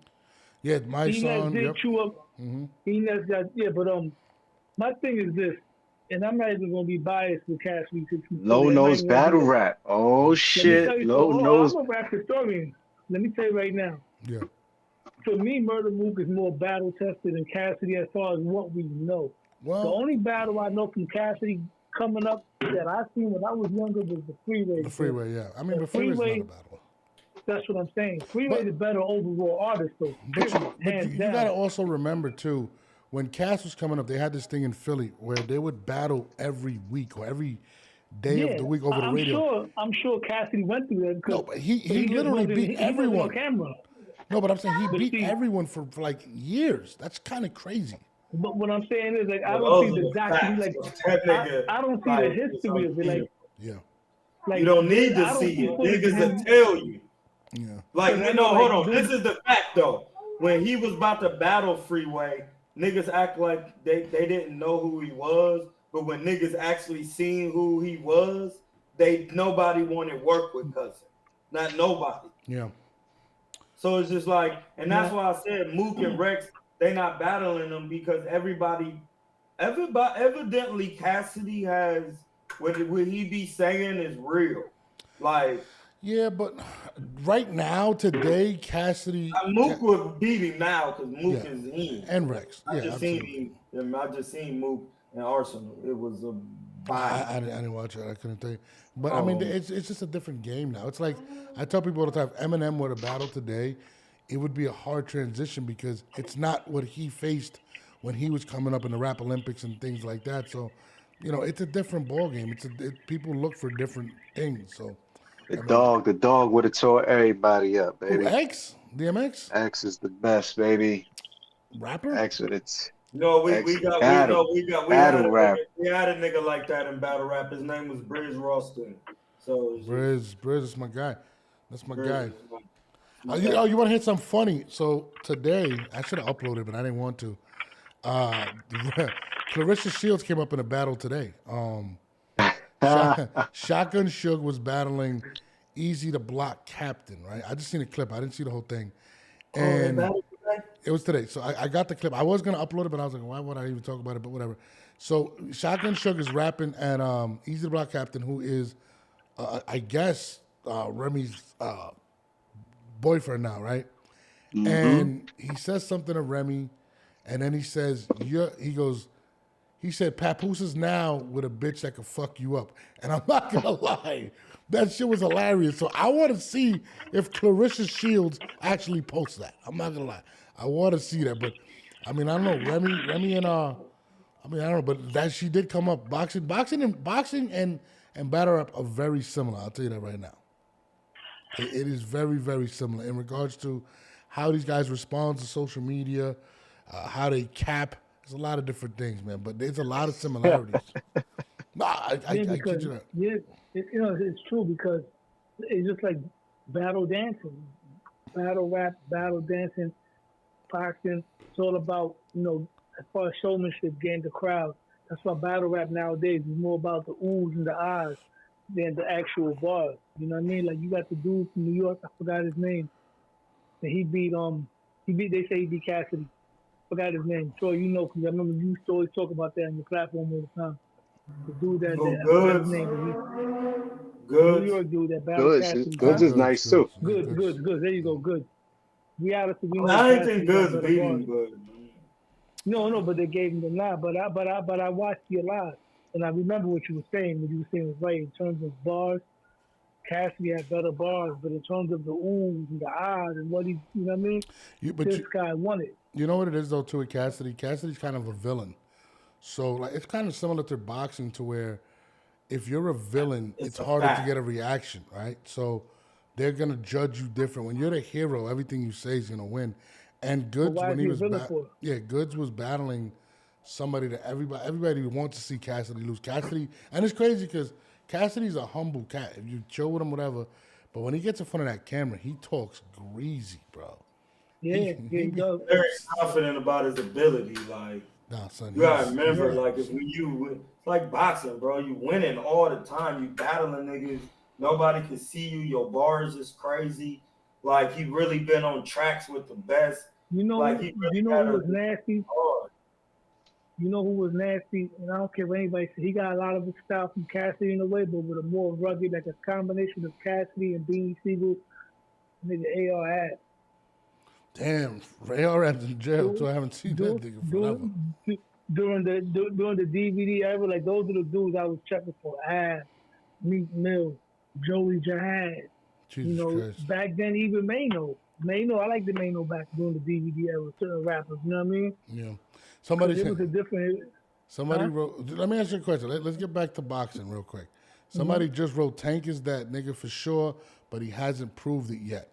First of all, Tank has changed his name. I don't know if you guys know. Recently, he had actually changed his name. His name no longer is Gervonta Davis. It's Pootie Tank. So whenever you speak on him, it's Pootie Tank. I'm gonna pull up the picture again for you guys. Lo, what do you think of Tank's new hairdo? I've seen that before. When people let their hair grow and they get braids and they take it off. I've seen people get the perm. One of my people that he did a lot of time. He was in jail. He had waves. When he came out, he let his hair grow into waves. Into braids. And then when he takes it out, sometimes he takes it out, and it looks sort of like like with the Cat Williams. So you like it? Tank, you like it? So no, you I'm like not saying it. I don't care about it. I'm just trying to tell you. He said you like it. He said I like it. I'm trying to get Troy. I've seen it before. I'm not gonna get into the Bochincha shit where they say I don't care about that shit. No. I personally like it. I think Pootie Tank is a different animal, and I'd like to see Troy do the same. I want to see Troy do the same thing. I think Troy could pull it off. No, listen, you know what I want to bring this to? What's up? What about this? Let me ask y'all a question. This is we talking boxing, right? Yeah. Being that you mentioned Tank and Tank's name is thrown around with Hall of Fame, right? Yeah. Now, for me, there's different levels. Yeah. Like when you ask me about him being in the Hall of Fame, I say, a Hall of Fame, but not a great. The levels I have rankings, there's Hall of Fame, meaning you just get in, then you great, and then you are an all-time great. Is there another level after that? Would legend be after that, or we just want to keep it there? And if so, how do you determine this? Like for me, Tank makes him into the Hall of Fame based off his popularity, based on he does have a solid career, even though he didn't fight the elite guys. But I've seen guys lesser than him make it. But I wouldn't label him as a great because he hasn't fought nobody equal to him and beaten. So ain't no Hall of Fame, bro. Ain't no Hall of Fame, bro. Ain't no Hall of Fame, bro. Today, what do you mean, X? What do you mean, X? He ain't no Hall of Famer yet, bro. He need to put in some more work, bro. You need to put in some more work. We not happy with what we seeing right now. How the fuck is he a Hall of Famer, bro? Because he won a couple titles. Gotti made it to the Hall of Fame, and he ain't beat. So Gotti made it to the Hall of Fame because he put that work in, win, lose, or draw, bro. I'll tell you why. Because it's a quote that Lo said, and y'all can get back to cooking. Because it's called the Hall of Fame, not the Hall of Accolades. And that's what. No, I'm saying. You can't say that because then the NFL's The called the Hall of Fame. Hall of Fame the Hall of Fame. It's the numbers, man. What's your numbers? What's them stats, So bro? what did Turkey Al Sheikh do to go to the Hall of Fame? He put up a lot of money and they want to keep him around. That's what he did. Yeah. So, like I said, it's all the Hall of Fame, not the Hall of Accolades. Like I said, you got certain, like example, Zab Judah Fences, like all due respect. For me, Zab obviously made it into the Hall of Fame. Yeah. Right? Nevada, the Nevada Hall of Fame. Yeah, he didn't make it to the international. Not Canastota. So hold on, they different Hall of Fames? Yeah. Every city, every damn state, damn near got a Hall of Fame. Well, I believe Zab will get in, right, off his accomplishments and off also his popularity, and he also was in big fights. But, and no disrespect to Zab in any way, but I wouldn't put him as an all-time great or even a great as far as like on the level of Oscar De La Hoya, the guys around his era, Tito, Trinidad, Bernard, Floyd, because to be who was better? Who was better, Zab Judah or Adrien Broner? If somebody had to go into the Hall of Fame, Zab Judah or Adrien Broner? That's a good one. Adrien Broner is a 4-time world champion and one of the for a division. And Zab was an undisputed champion at 147. Mm-hmm. And that's all. 2-time, and he was what, a three-time champion at 140, and he was the undisputed welterweight champion. Mm-hmm. That's a good mythical matchup right there. Who will get into the Hall of Fame first? That's a very good one. Adrien or Zab? Adrien or Zab? I would have to go. Who had the better career? Zab. I think Zab. I would have to lean towards Zab because he was involved in some marquee pay-per-view fights. Broner wasn't really, with the exception of maybe the Manny fight. You know what I mean? And Manny that's his only pay-per-view fight. That's his only headline pay-per-view fight. That'll be a very interesting fight. You have two guys that are very athletic, right? Two guys that are fast, two guys that have power, two guys that have something in common. When it's firepower coming back at them, neither one of them will let their hands go. I say Zab is a bigger puncher. No, I say Zab had Zab would cook you early. If he don't get you out of there within the first 6 rounds, he fades out. Yeah. That was Zab. Zab always let the hands go, but he would fade out. Remember, he came back on Danny Garcia. Came back on Danny Garcia in those last 3 rounds in Brooklyn. He got more crafty when he was older, but when he was younger, right? Like once you start punching on him back, he would go like on the defense mode. Like when he fought Floyd, right? He was letting his hands go. He was doing good. Once Floyd dropped Floyd, man. That's the real only person that dropped Floyd. Facts. But when Floyd started walking him down, it was one-sided. When Miguel started walking him down, fought Cotto. He fought Amir Khan. He fought everybody. More durable than him. Broner's more durable because we never seen Broner stop. But I would have to pick Zab to win that fight. Yeah, Zab lost to Paulie. Zab lost to Paulie and ABB Paulie. He got his ass boxed up by Paulie Malignaggi. He was 75 by then. He was like 80 by then. I don't care. They were both older guys. Yeah. Zab was a little older. But Zab is older than him, though. Yeah. I mean, if I had to pick, first of all, I think, and with the Hall of Fame, just to make this point, just because you lost, I would go with Zab over Broner. But just because you lost, it also, listen, Miguel Cotto is arguably one of the greatest Puerto Rican fighters ever. He has it on his resume. That's not arguably. He is.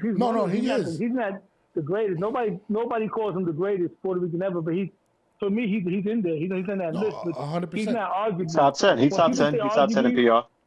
Yeah. When people say arguably the greatest Puerto Ricans ever, the names you hear is Tito, Trinidad, and Alfredo Gomez. As far as arguably the greatest Puerto Rican ever, those are the two that are thrown around. Everybody else is among them. You feel what I'm saying? It's like with regular all-around boxing. Arguably, they say Sugar Ray Robinson. Some people say Floyd Mayweather. You want to hear something crazy? And you probably all going to look at me like I'm crazy. I got Miguel Cotto in front of Felix Trinidad. Listen, and I would like to hear why. So talk to me. Me personally, I think he was a better fighter, just all around.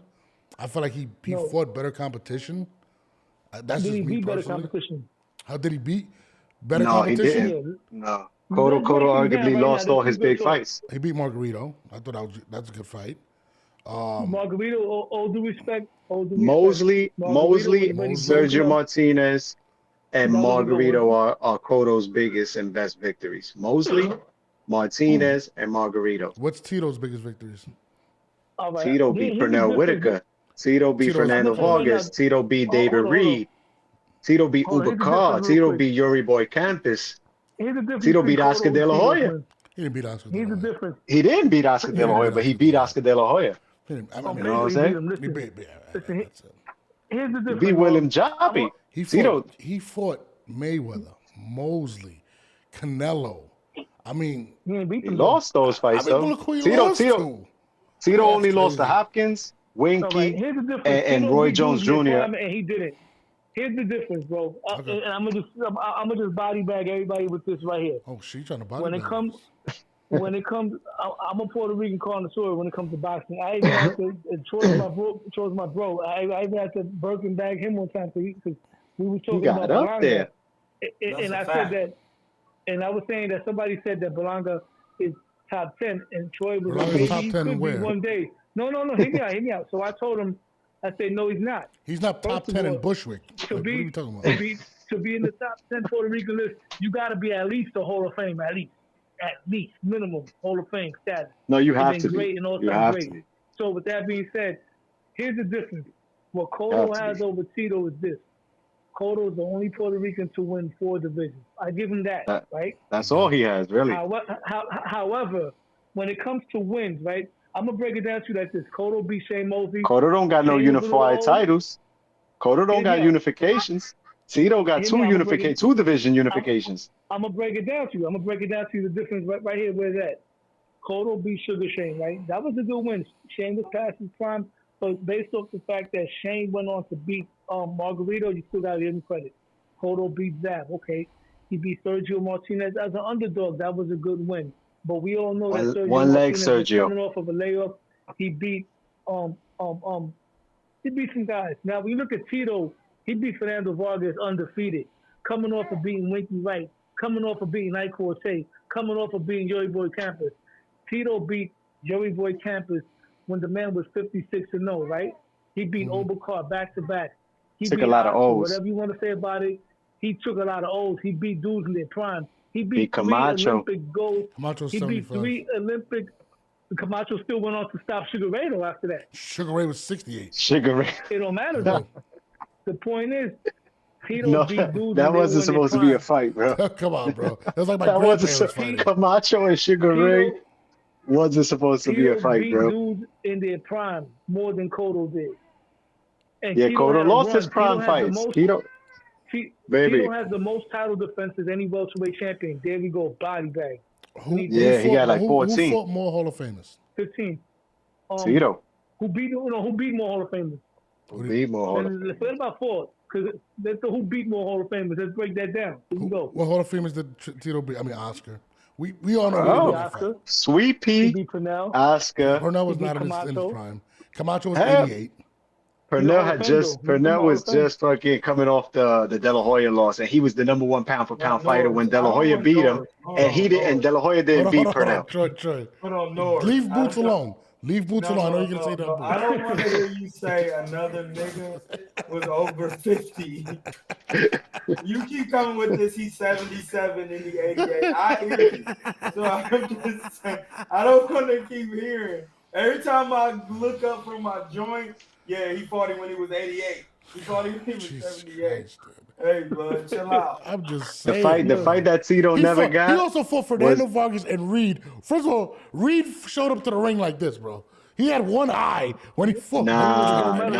Like, let's be real. Troy, am I lying? He had 17 wins and one eye. The nigga was like this. And you giving him credit for that?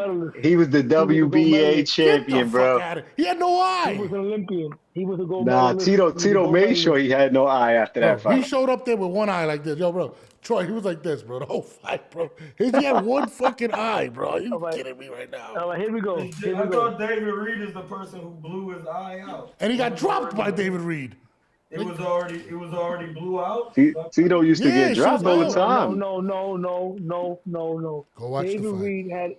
David Reed had a droopy eye. That's He had all a he droopy had. eye. They called him Droopy. He was undefeated. He was an Olympian. He was a gold He had medalist. 17 wins. Oh, he was so a champion. his eye was already blew out. Loma was Yes. champion with 3 fights, bro.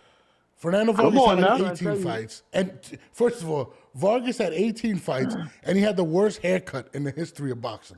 That's me not ask you even a a question. win. That's a horrible. Come on. No, he didn't have the worst haircut. Paez had the worst He haircut. looked like a fucking roach. Are we kidding? Paez, No, Maro Paez. Mero. But Maro. Paez was nice, but he had the worst haircut. You Puerto Ricans love Paez was a Trinidad. bad I'm not gonna lie. motherfucker.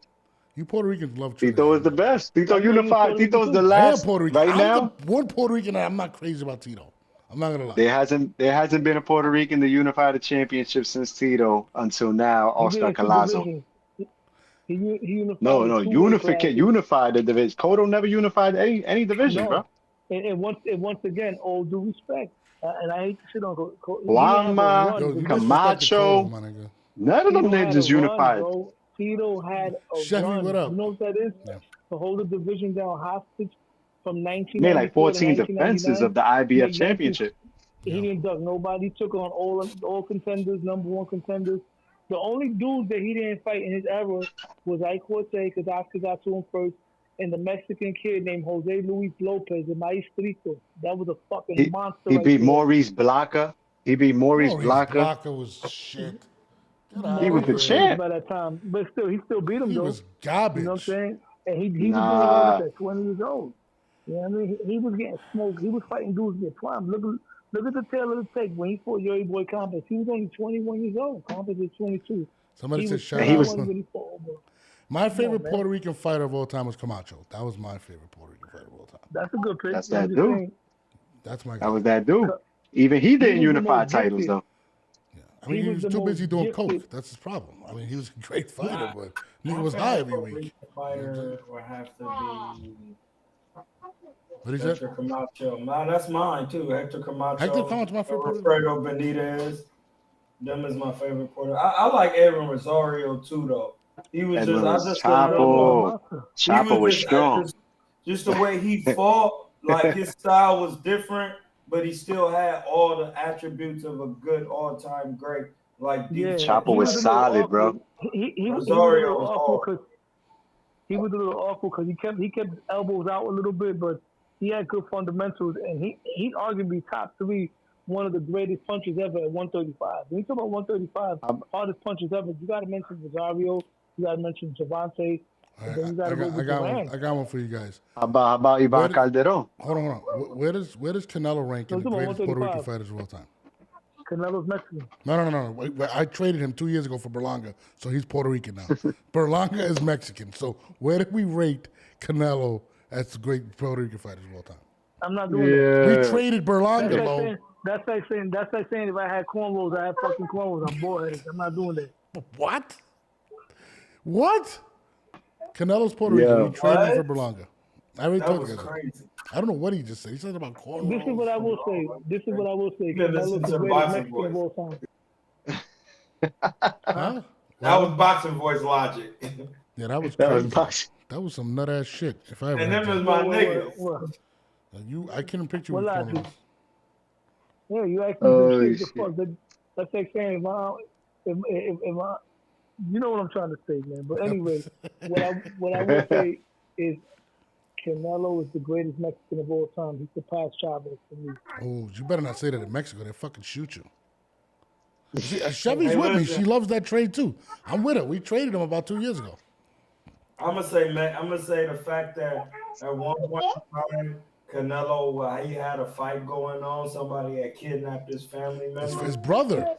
Oh yeah, when he was fighting in New York City. And he was negotiating as he was like, that's crazy. You the Who's goat. dude, Joe? Rocky You the Fielding GOAT. when he fought Rocky Fielding. You the goat for that. You the That's goat crazy. for that. Wow. Bro, they kidnapped Yeah. his brother. And he showed up there, was like, all right, after I win this fight, I'm gonna give you your money. He was Oh, negotiating. but you don't recall when Oscar said when Oscar was in training camp for the Julio Cesar Chavez fight, cartel motherfuckers pulled up to his camp and was like, "You better not dare fucking win this fight. He should have never fought Chavez. That was disrespectful. I don't care what anybody says. Chavez wanted to fight him. I don't care. Oscar was the golden boy. How many times your grandfather wanted to punch you in the mouth? Would you punch your grandfather in the mouth? No. No, listen. That wasn't disrespectful for the simple fact that he gave that man one of his biggest paydays ever. He beat the shit out. Chavez is good. What he was supposed to do? Let Chavez kick his ass? I'll go back to Archie Moore and Rocky Marciano. Nobody was looking for them Negroes when they was done boxing. They was out of their prime. Rocky Marciano brought them out of their graves, gave them their big paydays, and they got set down. You think what Larry Holmes did to Ali was right? Come on. No, but that Larry Holmes explained why he did that because he said, man, Ali is one of them fighters. He talked so much, he made me really believe that he was going to whoop me, so I had to do it. And if you don't, he will whoop you. You know what I'm saying? That's the cycle of life. No, listen. Any world champion, even if they got one world title, if they even won one, and you sparring them, not even in the fight, if you're not prepared to spar them that day, they will almost kill you. Hey, hold on. Listen, I got the perfect fight. I forgot to tell you guys. Devin Haney's comeback. I want you guys to get ready for this one. No, I'm serious. This is a serious face. Haney's comeback against. Hold on. This is a serious. I want you guys to tell me who would win this fight. Devin Haney's comeback. He could fight at 147 against Charlie Z. Who? Yo, don't tag me in no more Charlie Z posts. I'm telling you right now, bro. I can't stand that dude, bro. What? Charlie, that's my friend. I love Charlie. No, I ain't fucking with Charlie. Don't tag me in no Charlie posts. You don't know who Charlie Z is? The I know Polish who he fighter is, in the history of boxing. 267 wins and 0. Damn, I lost my train of thought, but I was just going to say some shit right now, too. You don't know Charlie Z? There you go. See? Look, you stuck. Look. Oh, I can't. Charlie. I'm not even about to entertain it. You don't know. He beat Deontay Wilder. Me neither. He beat Wilder. Remember that? No? No. Right now, Norman's on his comedian time. He's in his comedian bag right now. All right, I'll stop, man. I just want to see Devin fight, man. I'm tired of these announcements with no fighters. I'm sorry. I don't want to hear that shit no more. Hey, listen, bro. I got to bust a move, fellas. You heard? All right, my guy. We might see the last of that. God bless. Have a good night. The last of who? Let's keep this shit going. 10-8 podcast, everybody. My guy. About to get off in a minute too, but that's something I was gonna say, man. I lost my train of thought momentarily. How you lost your train of thought? What's wrong with you? Devin, bro, I gotta get him in the ring. Yeah, you went to Charlie Z, whatever his name is. That shit fucked me up, man. I'm a big Charlie Z fan. I'm not gonna lie. He's a great. I don't even know who that is. I don't care that is either. You don't know who that is? Really? Man, what I was gonna say. Man. I don't know. You tell me. You was talking about he was talking about Devin Haney's matchup. No. Before that, he came up with Devin. We wasn't even talking about Devin Haney. Fuck. Man. I'm sorry. I didn't mean to mess up your train of thought, brother. We were talking about Edwin Rosario and the Puerto Ricans. We were talking about that too. Anyway, what I was gonna say was, Troy, being that you mentioned that you watch Camacho, Rosario, you should try watching Alfredo Gomez too. He was nasty. Alfredo Gomez, Benitez. No, I've seen Alfredo Gomez because I remember him because he wasn't really the fastest fighter, but he had very good technique and he really knew how to break it down. He had a lot of power. Yeah, he was very complete. But the dude had like 27 title defenses, all knockouts, bro. That's crazy. His knockout ratio. Listen to this record right now. You do the math. I know you're a mathematician. Hold on. Listen to this record, bro. You tell me this nigga wasn't punching.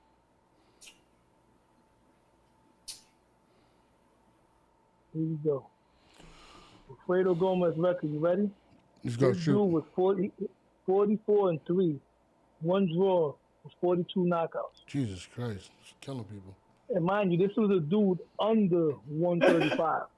That's crazy, dog. I'm not gonna lie to you. But shit, I ain't gonna lie, I gotta get out of here. I gotta put these kids to sleep. They're back in school. But I definitely appreciate you guys. Let's keep working, man. I'm gonna definitely support what you got going on, Lo. Don't ever disrespect Charlie Z on this show. That's my guy. You know what I mean? But we definitely gonna get it. We back on tomorrow at 10 o'clock, man. What the hell we gonna? Well, actually, I gotta be like at 12, Troy, because I gotta do something at 10. But Monday, Wednesday, Friday, we on, and whenever we free at night, bro, we get it busy. But I appreciate everybody. Shout out to Chev for tuning in. I hope we entertained you while you were at work. You know what I mean? Shout out to everybody. Shout out to my guy X. Shout out to Lo. Shout out to my guy Troy. Troy, we out of here. Let them know where they can find you, Troy and Lo. All right, listen, you can give me at Killertainment, a.k.a. Corner the Chivo, better known as Hamza. On Twitter, on Instagram. You could check me sharing information on the post with Norbs, keeping you updated on the latest news of boxing. Yep. You can catch me on my channel, Troy Killertainment King. I'm Hamza. I work for Troy. I'm an administrator of Troy. Listen, we got big things coming up. We got some amateurs. I'm going to be coaching some amateurs in the Border Wars and in some amateur fights here in San Francisco. So be prepared. And in the professionals, you will see me on TV coaching this year. You will see me. Have a good one. Yeah, you can find me on YouTube, Low Nose Boxing. That's L-O, and then Nose. You know, like I know what I'm talking about, Nose Boxing. On YouTube, on Instagram, it's Low_Nose Boxing. And you can also find me on TikTok.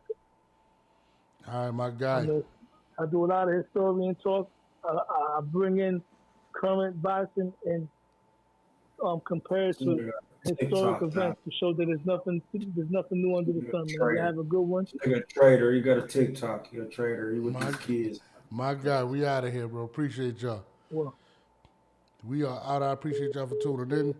We're going to be doing more interactive stuff with the fans. Y'all can call in. Y'all can do whatever the hell y'all want. I definitely appreciate everybody that tuned in tonight. We had a couple hundred people in the chit-at. So, you know, appreciate y'all. Shout out to Twitter X. Shout out to Facebook.